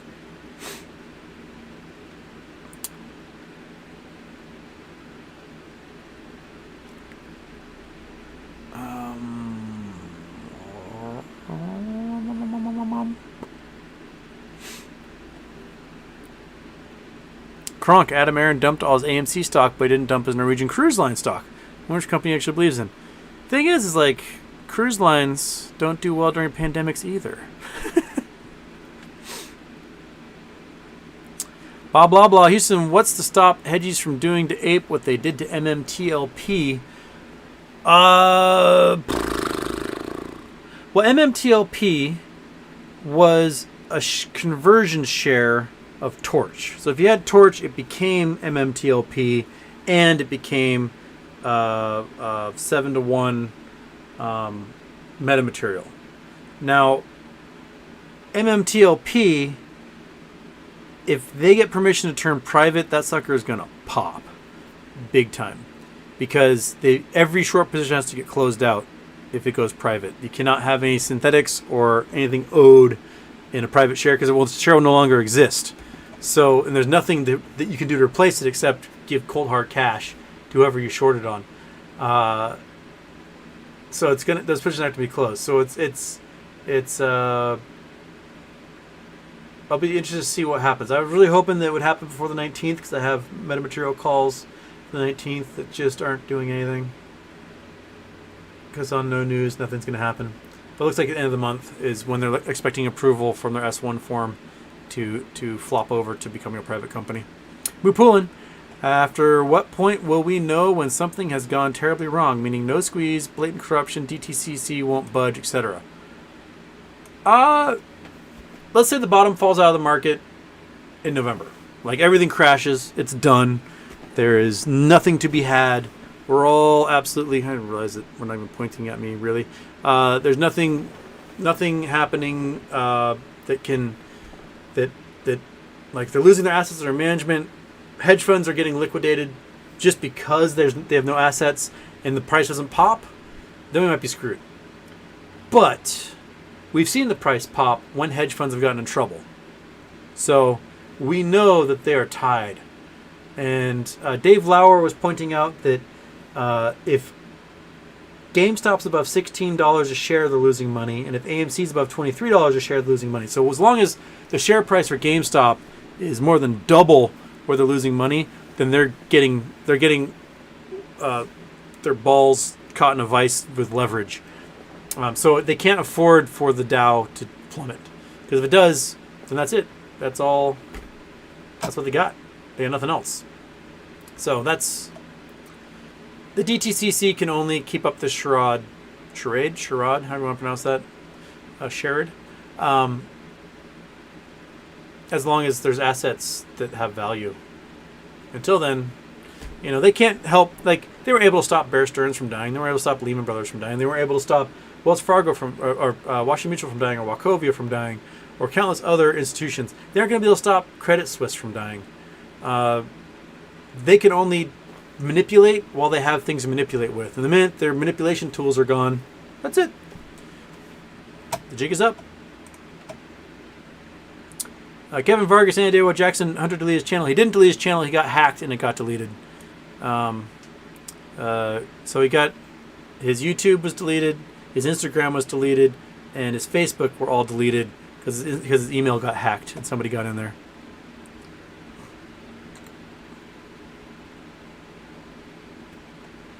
Scott Paulino, it would appear that some of the documents the ex-president had in his possession related to Stratcom response plan. Not good. Yep. No. Oh, you want to sell our strategies for how to respond to crisis and invasion? Here you go.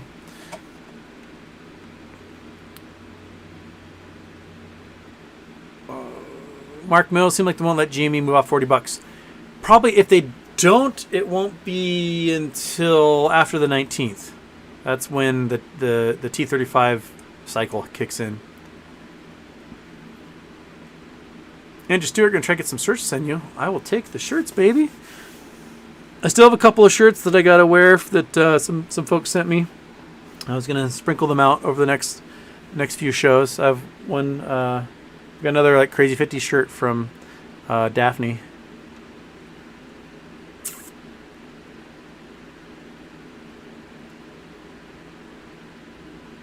Drew, thanks, Houston. I was thinking about post-midterm after November SPY puts.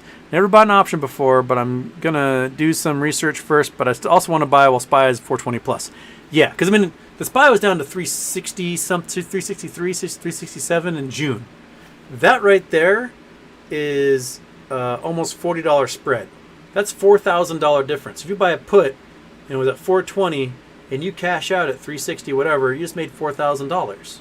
So that's why, you know, you're looking for where that high is going to be. And even if you buy it now and it goes up to like 430 or whatever, if you hold it, it'll go up to 430 and it will drop right back down again on the way down. It has to go down eventually because the market is going to absolutely collapse because it's completely overvalued.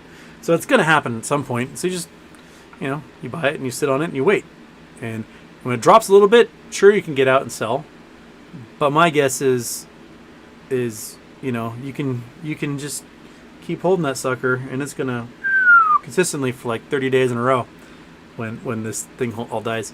You know, Michael Burry might be kind of a racist asshole, but he is correct about bear traps during a bear market. That math checks out every single time. They get you into a false sense that everything's fine. They did in 2008, like, oh yeah, Lehman Brothers went down, everything's totally fine. That whole summer, everything's totally fine. And then Bear Stearns implodes and the bottom falls out. There's still a lot of corrosion and corruption and poisonous, toxic sludge that is like holding this whole thing together that has a nice fresh coat of paint on it, but it's bad. It's gross.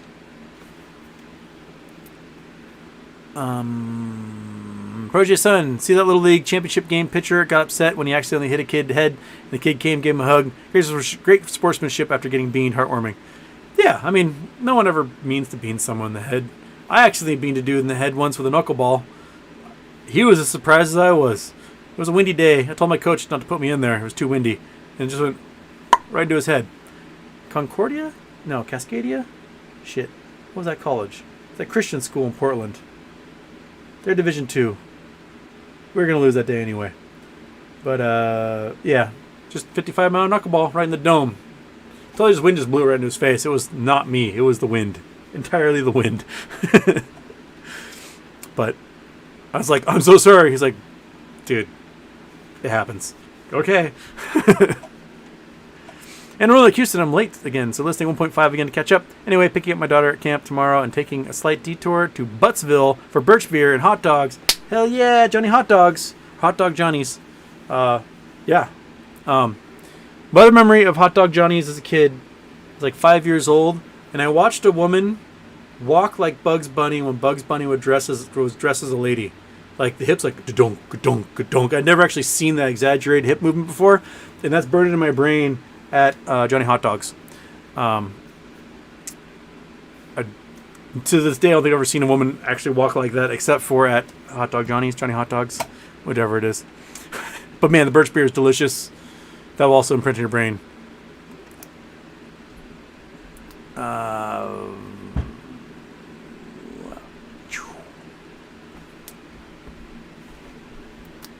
Oh, I know. I slapped you in the butt, and now you want to come over and say hi. Big dog in the house. Can you bring your nose up? Everyone can see your little nose. There it is. There's a big dog nose. Hi, buddy. Okay.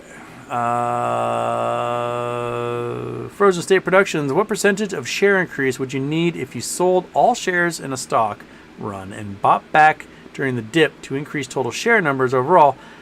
Long hold taxes versus short hold tax rate. Ooh.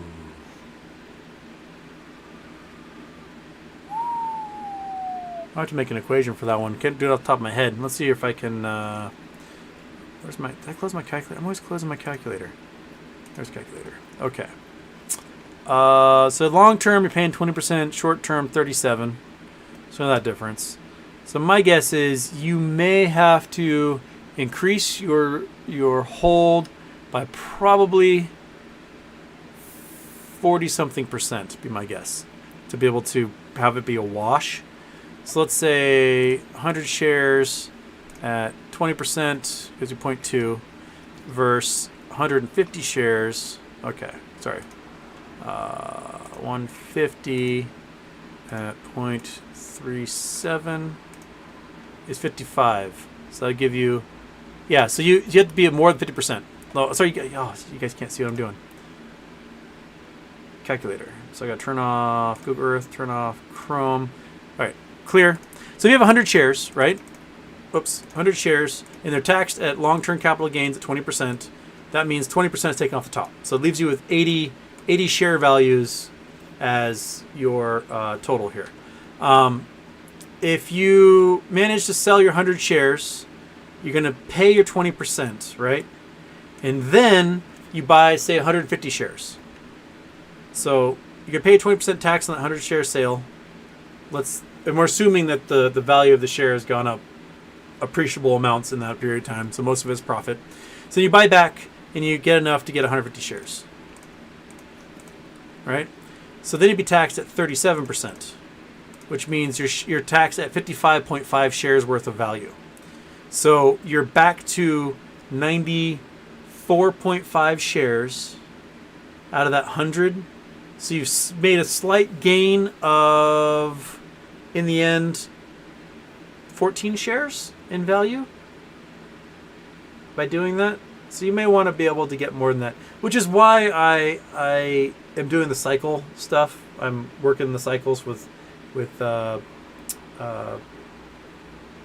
calls and puts, because I'm going to owe taxes on all that, and then take a chunk of that and buy shares with it, and then everything else that's left will go towards taxes and all the shares I have.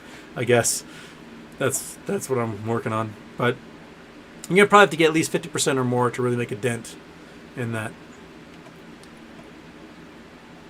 All right, not Big Houston, Monkey Large. There we go, Monkey Large. Right, Big Doug?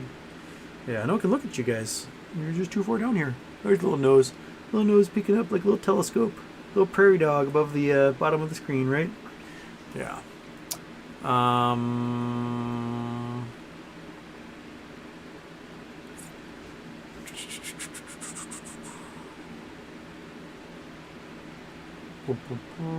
Where was I? Wait, something about $1 trillion is missing from the Treasury? What's happening? Raider Bose, $1 trillion comes missing from the Treasury. Next day we get attacked. What's happening? What'd I miss? How'd I miss whatever that was about? I don't know.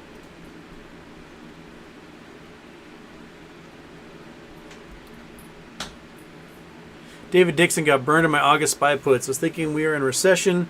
No way this is going higher than 390. Yeah. It was down to 360 whatever, and I didn't think it would go much higher. When I got to 400, I was like, I'm going to get some puts. And after I got to like 410, I was like, well, good thing I got them long enough that they still have some value to them, but was not enough to be worth keeping.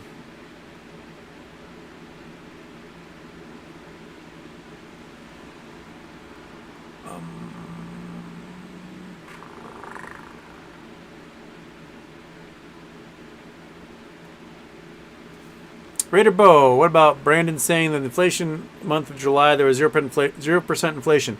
Because inflation numbers didn't go up. They went down a little bit, which implies that month to month there's no inflation, even though prices legacy-wise from June to July are higher than they were a year before. They're not higher compared to the previous month. That's why there was technically 0% inflation month to month.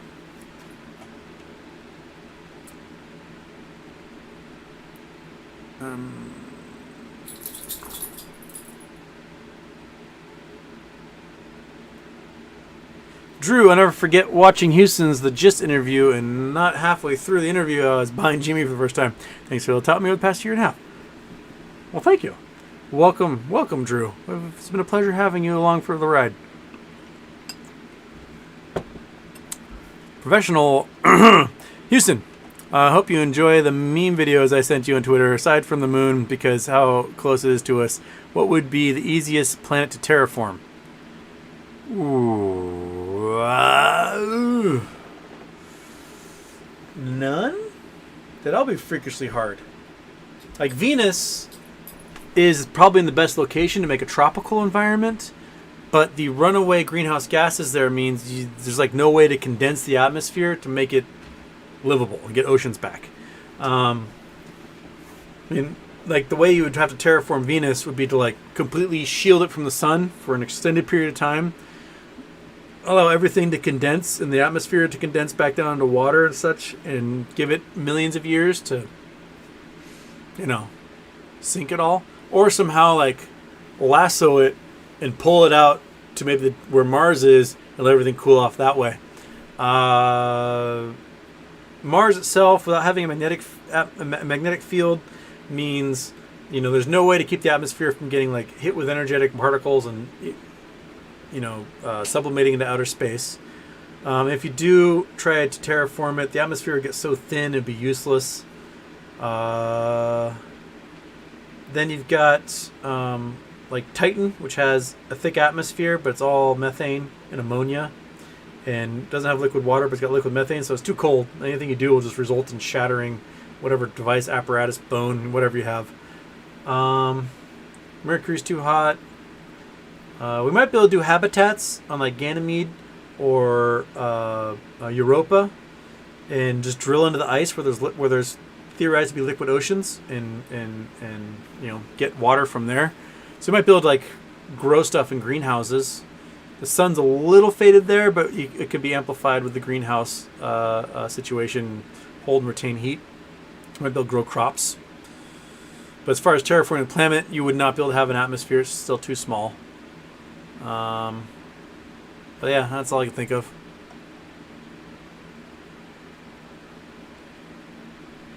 Ace Ventura, taking home Depot secret documents is a big no-no. Oh, taking home... I realize Home Depot. Taking home top secret Home Depot documents. Why are you taking home documents from Home Depot? I can't read. I went to public school. Okay.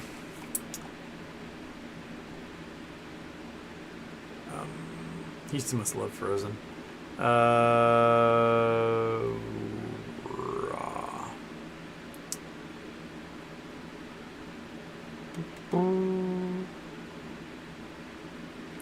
Docs it took, as Ace Ventura, documents it took aren't even supposed to be digital. Yeah, the paper form only.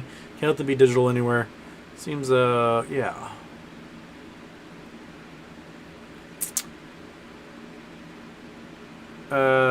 Dick McDick, do you have any opinion on Girk's change of mind on Moas? He changed his mind again? I mean, sometimes I'm told to get people to say one thing Girk said, and I go, oh, okay. And then someone's like, no, that's not what he said. That's a complete misinterpretation. So unless I see it from him himself, I don't know exactly what he's talking about. I think he's still writing options in the cycle, and he's got so many shares that he can sell covered puts and calls and make a fortune off of them. It sounds like he's got like over 100,000 shares. So I think he's just fine, regardless.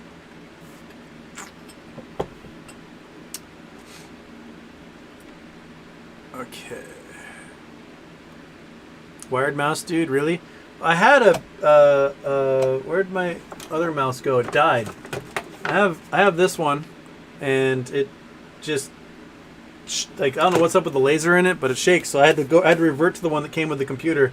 I haven't got a new one. So yeah, I've got a wired mouse. Sorry.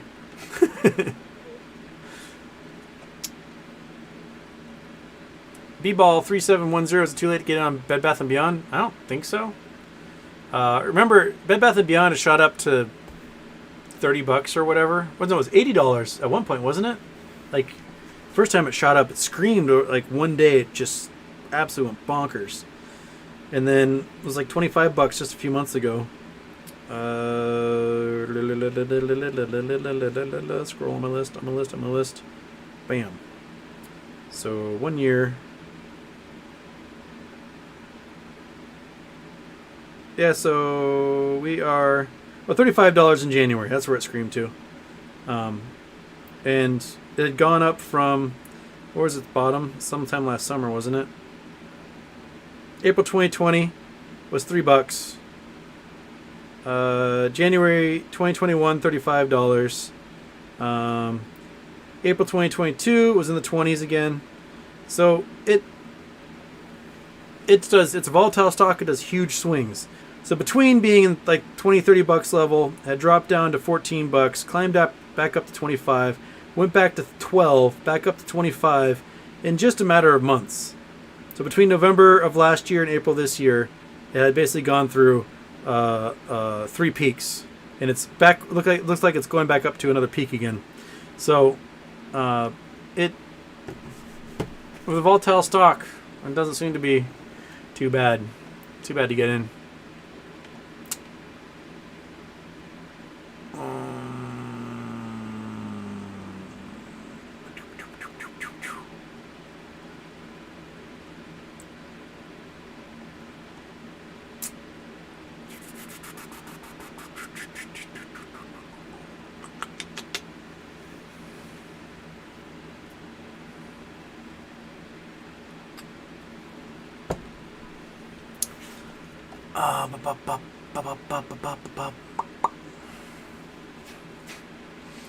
Oh, we're almost at 10:30. I am like an hour behind the chat still.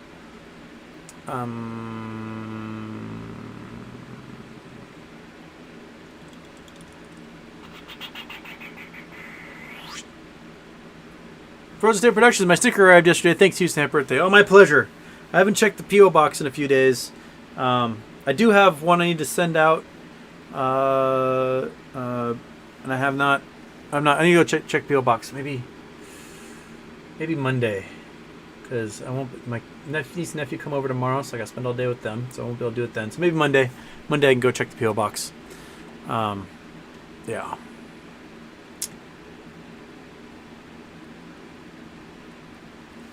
DS will dividend force shorts to cover.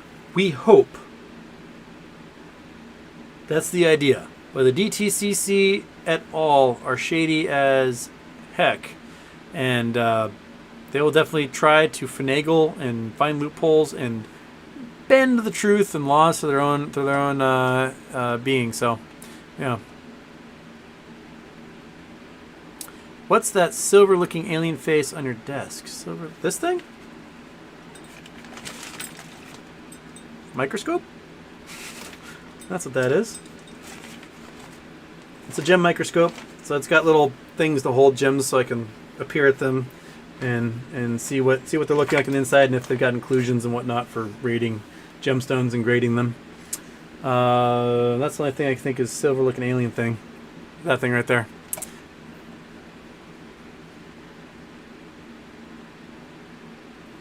Oh, and then there's SJ microscope, I think. Yes. This was a screaming deal. I got this off of Amazon. It's like a $1,500 microscope, and the company that was selling through Amazon was basically in bankruptcy, and they were getting liquidated. And they all of a sudden it was like $100. Buy, shipped it, boom, fantastic, beautiful microscope. It is wonderful. It's got a drawer full of all sorts of different lenses and plates, and it's great to work with. Plus binocular. Binocular microscopes are so much better for my crappy eyes.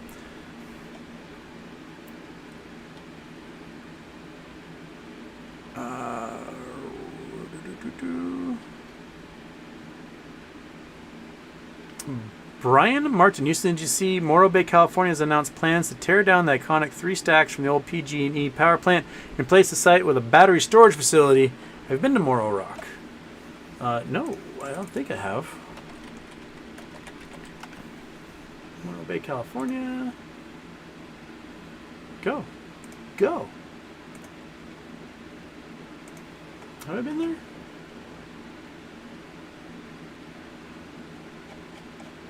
This is... Where am I? Up Highway 1? Oh, I've driven past here. I don't think I've ever been to, like, Morro Rock itself. I've been on Highway 1 through here. But I don't know if I ever pay attention to stacks from the PG&E plant. Where would those be? That's Morro Rock. Morro Bay Mutual Water. Ah, this must be it. So it looks like, boom, 1, 2, 3. So big PG plant there. And so they are going to put a battery storage facility here. That sounds cool. It looks like they had old oil storage. So this is probably as toxic as hell in here. Probably all giant Superfund site. Yeah, I've been on Highway 1 through here. And then you end up at San Luis Obispo and back down Pismo Beach. I've driven through here, but never like stopped and done anything in here. Yeah. And San Simeon is where the mansion is, right? Yeah, Hearst Castle. So if you go there, go to Hearst Castle. It's worth like the $35 whatever it costs to check out. It is beautiful, crazy beautiful building. I highly recommend it. It is a cool experience. But awesome. No, I never stopped in Morro Bay to do anything other than just maybe get gas on my way through. I probably should stop and see what that's like. Okay.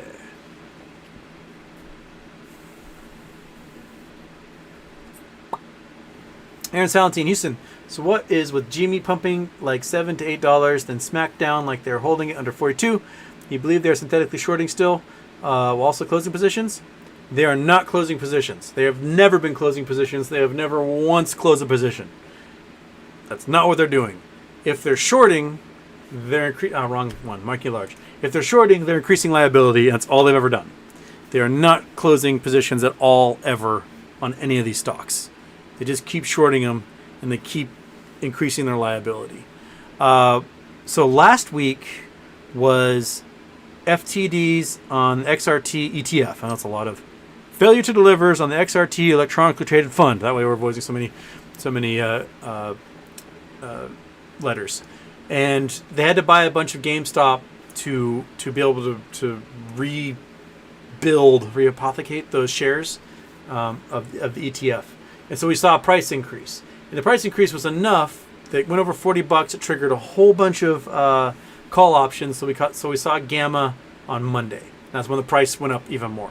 And since they finished closing, they finished the Gamma, they could then start shorting it back down again. And shorting it back down. And that's where we are now. And so we'll probably get shorted this week, probably a good chunk next week, unless for some reason we are tied to AMC next week early on. And then the FTDs for GameStop for their T35 start coming due again on Friday through the whole following week. So 19th to 26th, they'll have to be buying shares to avoid liquidations on some of those things, some of those FTDs. So we'll probably see another little good price action the 19th to 26th. And then they'll hammer it right back down again because that's what they do. They'll let it go a little bit and they hammer it back down. Now it'll be interesting to see the next cycle we get will be post phase 6, which hopefully I'll get AMC Bigums on here to talk to us about phase 6. But a lot of these hedge funds may not meet margin requirements to be allowed to do swaps whatsoever. They won't be able to touch the derivatives market. And so they may lose the ability to swap away their FTDs and might be forced to actually really honestly close positions. So the next T35 cycle, which someone wants to count days for me, would be what? Like second week of October, which is right about the time to be T plus 90 on the dividend shares, if they're ever affected by that T plus 90. So that month might be really interesting for GameStop. You might see some good pumps. I'm curious to see what will happen though from the 19th to 26th. DVS, he's Australian. He might still be at work right now, but if you look in the chat after this show in the comment section, DVS usually pops in there, and he's always looking at the dates for the T35s. He does a good job of that. Keeping me honest as to what those days are. Hopefully he'll pop up and show us what the date would be in. I think it's be around the second week of October. Just estimating in my head.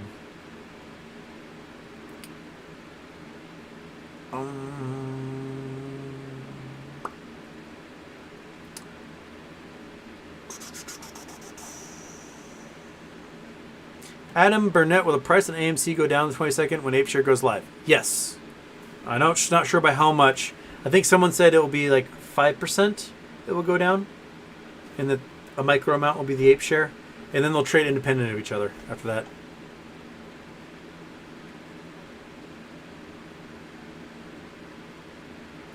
Brad, how will you know how many Ape shares you have? Well, how many AMC shares do you have? That's how many Ape shares you'll have.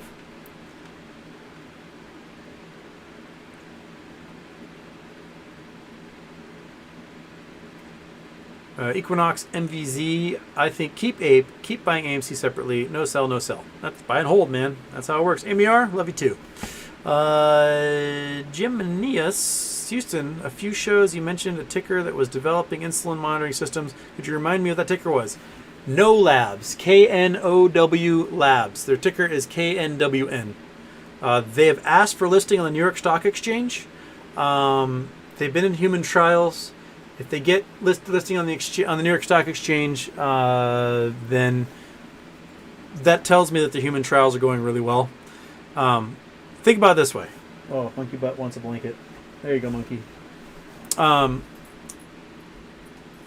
Currently, 30 million Americans have to prick their finger at least once a day to get their insulin, right? So their insurance is paying for $100 a month or more. You got to prick your finger, which is a pain in the ass, and it hurts, and it bleeds, and it just sucks. Or you can pay $100 not to cause pain to these people and get active monitoring at all times. So you can real-time monitor your blood glucose levels. So you don't have to just guess and prick your finger and hope you're good enough. It will tell you all the time what your glucose is and when you need an insulin shot or need a cookie or whatever it is to help control your blood sugar levels. And big dog, you're so warm. You're so warm. And so, you're looking at probably insurance companies paying for 30 million Americans to get this device for $99 plus a $50 a month subscription for the rest of their lives. And all of a sudden, they're doing $20 billion a year in sales. And they're a company that's worth $80 million right now until they get this thing to market. So they're going to be a $100 billion company like year one. It's going to be a big deal. And the competitors that are coming behind them with their own devices, they're probably going to be 2-3 years behind them before they get approval from the FDA. So they will dominate the market for a good period of time before the also-rans get approval from the FDA for their devices. So I think No Labs is going to be a big one for us.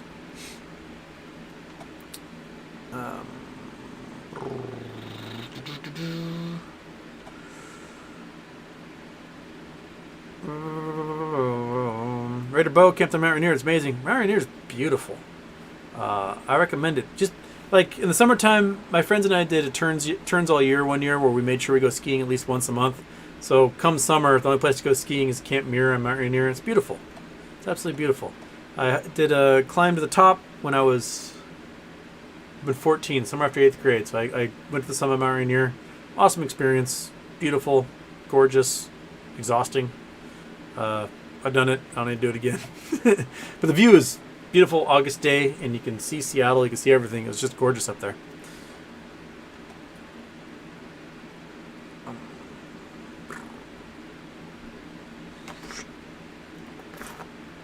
People asking what happened to Jackson Hunter's channel. He got hacked. He got hacked, man.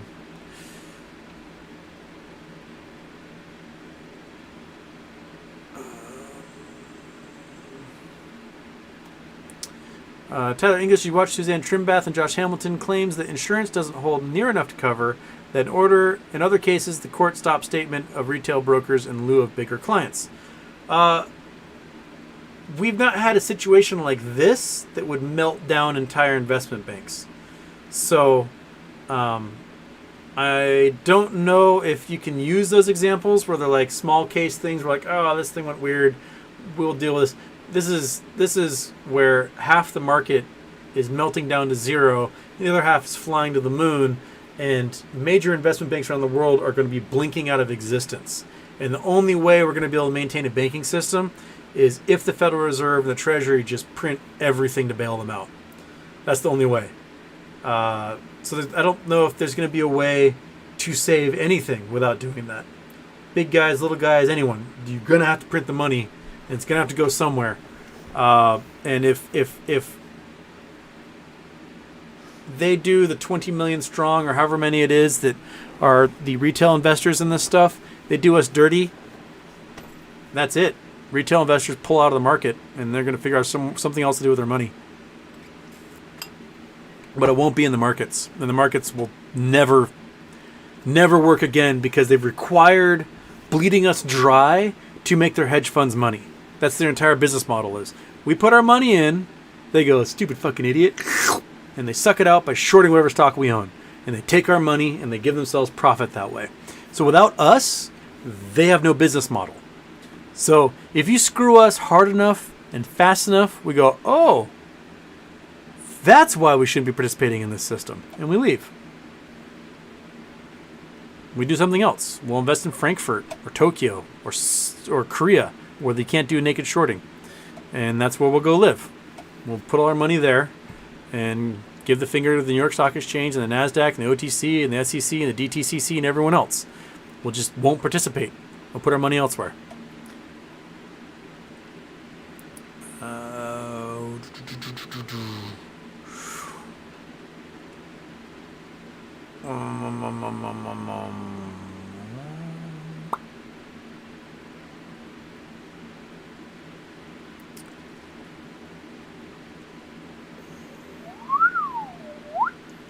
Hey, Houston, BBBY had 90% of the float worth of shares expire in the money. Spicy. Woo! That means Monday might be a very big day for Bed Bath & Beyond. Yeah. They'll probably get some serious gamma on Monday.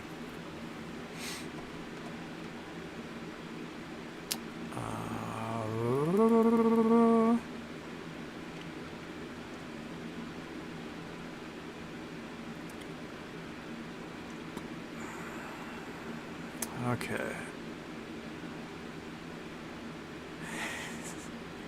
All right, but back now to the adult dating site. Okay, where are we now? Okay, we are.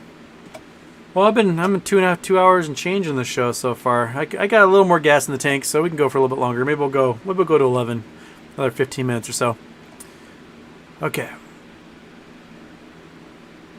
J. King, Houston, New York City. Thanks you for your late night, capital of the world, the owl world, night owl world. Well, you're welcome. It's 1 in the morning for you, man. Okay. Sex bots.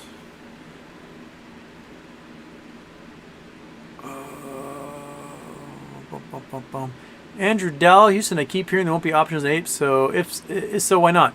There's no way to make options on a stock you don't own.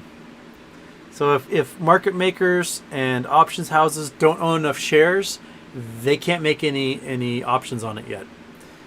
Just like you can't do options on costs because there's only like 3 million shares in existence.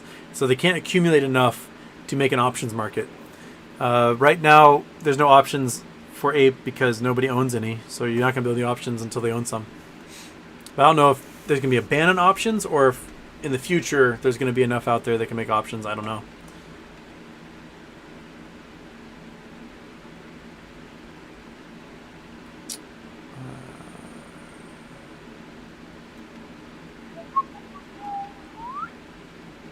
Green-eyed bandit elixir. Got COVID. Man. It's just for big buddy Latinas. I'm up now. Hey. That's why I moved to Florida. Florida is where all the Instagram models live. And if you want yourself a big booty Latina, Miami is it.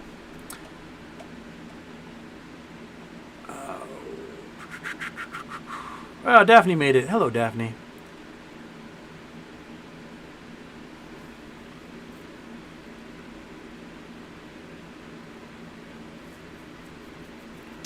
Okay. Chicken tender daily. Do puts cost same like shares? Puts and calls are the opposite of each other. So if you're buying a call, you are buying the right to a 100 share contract should the stock reach a certain price. So let's say You think the stock's going to fly, and the stock's trading at $100, you might buy a call at 102. And if the stock goes above $102, say it goes to 110, you now have the right to buy those 100 shares, not at $110, but $102. The opposite is when you buy a put, you are buying a contract that says somebody's going to buy a share from you, 100 shares from you. So let's say you think the stock price is going to go down. And the stock price is $100, you think it's going to drop a lot, so you buy a put at $95. And that means that the stock drops below $95, somebody has to buy 100 shares from you for $95. So let's say the stock price drops to $85. That means you make $10 profit for 100 shares. So you made $1,000 profit on those 100 shares. Because you go in the market, you buy them for 85, and you sell them to the dude for 95 because that's the contract that they agreed to. So he's made $1,000. Or you can sell that contract for $1,000 profit, essentially. And the potential for profit off of calls is essentially infinite, theoretically. Like a stock price can fly past that 100, go to 1,000, go to 1,000,000, go to whatever, and they would have to still, you would still be allowed to buy that stock for $100 and sell it for $10 million or however theoretically high it goes. A put has a floor of 0. So the stock price can only go down to 0, and your profit range can only be from that strike price of the put down to 0. And so that's how they work. Granted, if you hold that put and it goes in the money and the price goes up and it goes back down again, that put expires, you lose everything. So it's good to either execute when it goes in the money or good to sell it when it goes in the money, and then you can make that money. Same thing with a call or a put. Price goes down and it goes back up again, and you might miss your window. Just in my head, I love food you won't eat because of its ingredients. I don't think that's a thing. Well, my arbitrary non-eat is anything smarter than a 5-year-old child. That's it.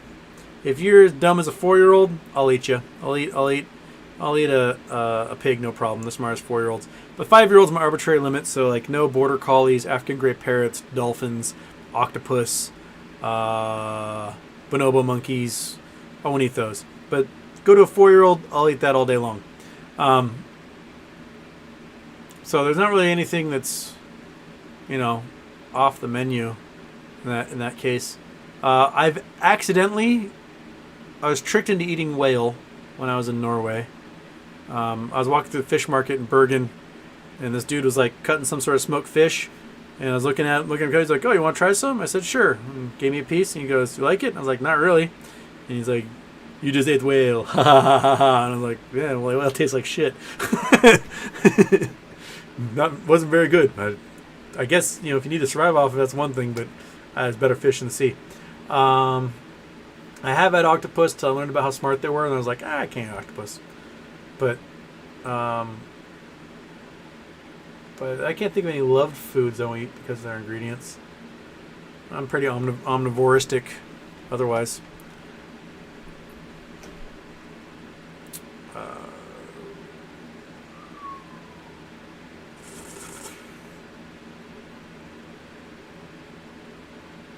Granny Bag, she's some best rock hounding spots in Indiana, Ohio. Oh man, I don't know Indiana, Ohio geology well enough, but Mindat will probably tell us. So to the Mindat we go. Turn on the Chrome. Turn off the Google Earth. Mindat.org. Let's do Ohio. There, that internet's working faster this time. Ohio State, bam. Okay, looks like we got a few regions here. You have a few mines in Ohio. So, let's see here. Let's see. Oh, we got lots of mines here. What do we got? What are you? Ironstone. So you have lots of ironstone probably in Ohio. It is part of the Iron Belt. It's a quarry. Mineral City. What do you got there? Mineral City. Mansfield. Mineral City. Pyrite. You call this Mineral City and there's one mineral? Psh. Okay. Screw you, Mineral City. Zoom back in. Let's see here. My guess is eastern part of the state, probably coal. Marietta, Washington County, Ohio. Looks like coal, 2 valid minerals. Gypsum, hematite. Oh, so you get iron, more iron. Probably a lot of iron stuff in Ohio. Let's see what we got. Exploitable minerals, aggregates, clay, coal, dimension stone, dolomite, gypsum, lime, limestone, marble. Mineral specimens, so probably small things. Ohio doesn't look that great. Mineral list. There's some opal, okay. Probably common opal would be my guess. Not too much silicates there. There are apatites? No. There's very labradorites. Okay. Let me see here. Gypsum. Probably got flour gold from the glaciers. Do have some malachite. Anything else that's interesting here? A tourmaline? I guess maybe black tourmaline, but sphalerite, sulfur, some zircon. You have some quartzites. So you got chalcedony, carnelian. Let me see where this tourmaline is. It is in quotation marks, which is weird. Show me Ohio. Oh no, you're not showing. You're just showing me not where it is in Ohio. If I click that one, oh there we go. Okay, so there's one spot to find tourmaline. Everett Sand Rock Quarry. So they found some tourmaline in a rock quarry. Interesting. So they got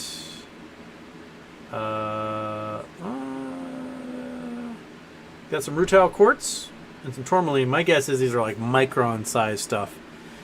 Ohio, not very interesting for rocks. There are some stuff in Indiana. So let's look at Indiana. Oops. Let's go back to Mindat. Let's look at Indiana.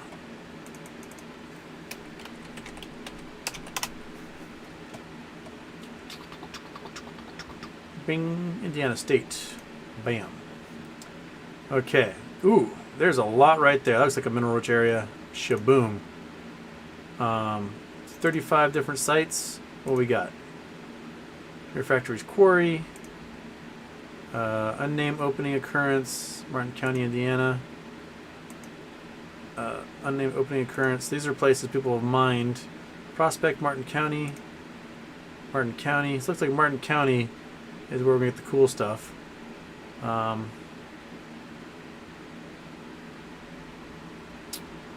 Alright, mineral list. From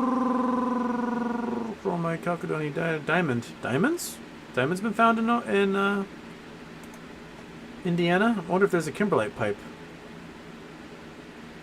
Brown County, Miami County, and Morgan County have found diamonds. Huh. All published 1960 Minerals of Indiana. Okay. Brown County, Indiana. Diamond from Brown County. Limestone's been quarried from their new mineral occurrences gathered. Science. Okay.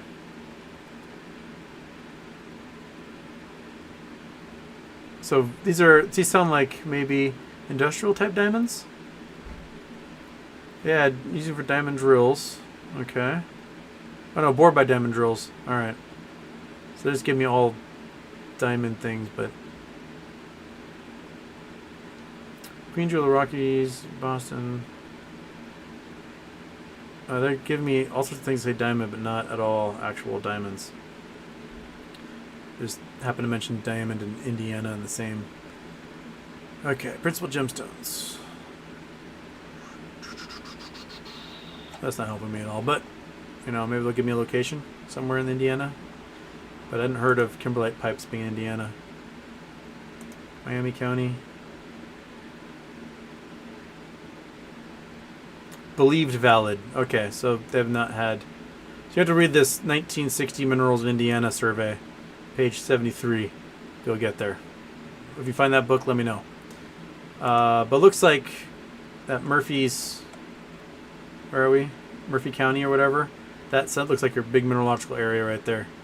Find all sorts of things. But we got some opal. We got amethyst. Rutile. Siderite. More tourmaline. All right. Anything cool? Any barrels? Any? Looks like we got some corundums. They're finding some rubies and sapphires of some kind. So there are more things in Indiana than there are in Ohio for sure. Ohio is old seafloor. It's boring as shit. So coal and iron are probably what's going to matter there. But I don't see any barrels, which is just more volcanic activity, cooler stuff. But yeah, there's a couple spots. Mindat.org. Go in there and search. That's the best advice I can give you, because otherwise, I don't know what never been rockhounding through there, so I don't know.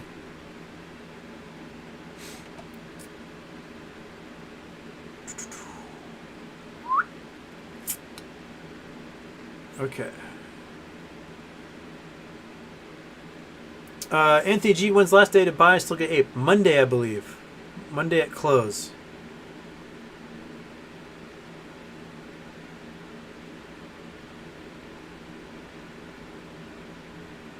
Citizen 54, Houston, thoughts on the theory that Ivana's grave is filled with documents. The theory hinges on the unusual amount of bearers carrying her casket. Yeah, there's like 10 of them carrying her casket. Which seems like a lot. But, you know, I don't know. Get a warrant. dig up that old bag of bones. See what's in there.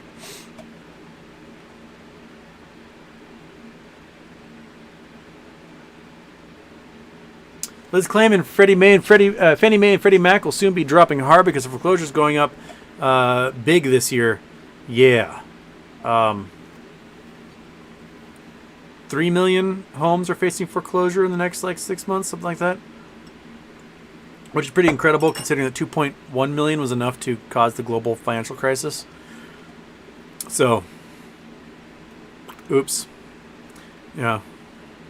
Okay, I got a few minutes left. Sorry if I missed chats. I'm going to try to scroll down towards the bottom here, get a couple of the more pertinent, up-to-date ones. And I'm going to call her a night for the night.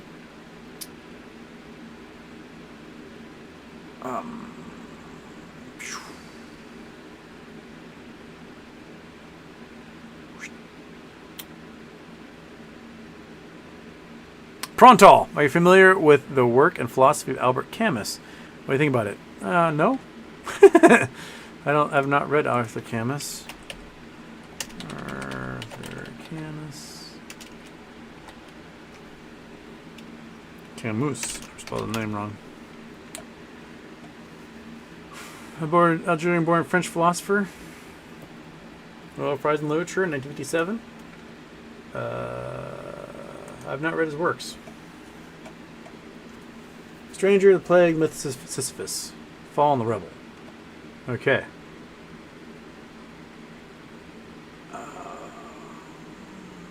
The Paris during the French Resistance during World War II. Something badass. I've not read his works. But he does absurdism, and that's my jam. Okay. Add them to the list. Things to read and to did existentialism, absurdism, and revolt. Okay. I'll probably dig them then. Alright. I'll read Arthur Camus. That's added to the list there, bud. Sorry, I'm not familiar with his works at this point. Carried them all. Gonna try. Intermittent fasting benefits, a fad or legit? Well, our buddy William Morgan's on a fast right now. It seems to be working to shrink his tumor. Good for him, man, because surgery sucks, and wish him all the best. You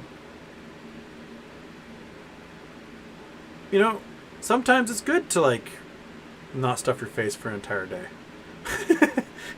Sometimes it's good to just take a break, figure out where you are. But I think just being moderate and eating moderately is probably overall pretty good. But I think most people that buy into intermittent fasting as a fad, are actually folks trying to give credence to their eating disorder. And there's I'm fasting, really haven't had anything to eat for weeks, and they're just wasting away. So that's a dangerous area to get into. But yeah, some days it just might be good to like not stuff your face. I'm okay with that. Okay. All right. Everything else to talk about here? Oh, DVS just got here. DVS, I just told everybody to look in the comments because normally you write about the dates of the cycles. You're more up to date on that for me. You're saying the FTDs for the T35s are coming due the 19th to the 26th for GME. That's the cycle date. And when will the next one be? Would it be the second week of October? That's what I'm wondering. I'm trying to like estimating in my head. Because these are the ones from the end of June coming due. So if we have a whole batch as a result of perhaps a bunch of stocks going in the money on the 26th, we get a little gamma on the 29th and 30th.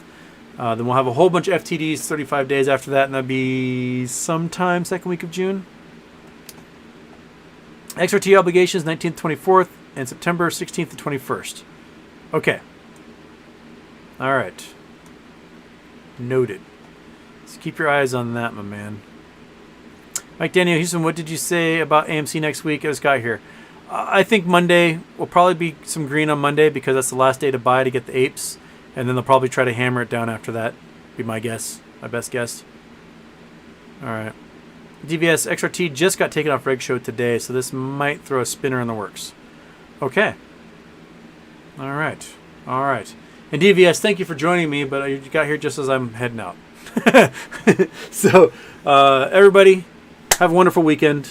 You might see me do a Twitch maybe tomorrow night. Play a little Geoguessr. We'll see. I have my niece and nephew for most of the day tomorrow, and I think I'm dumping them off at their grandparents'. So I'll be free probably in the evening. But I'll see you guys later. Enjoy your weekend. See you Monday. Hope everybody has a great week, great day, and fantasticness. And we'll go there. Nope, wrong one. We'll go there. And that way you can stare at my frozen face as I do this. A shaboing.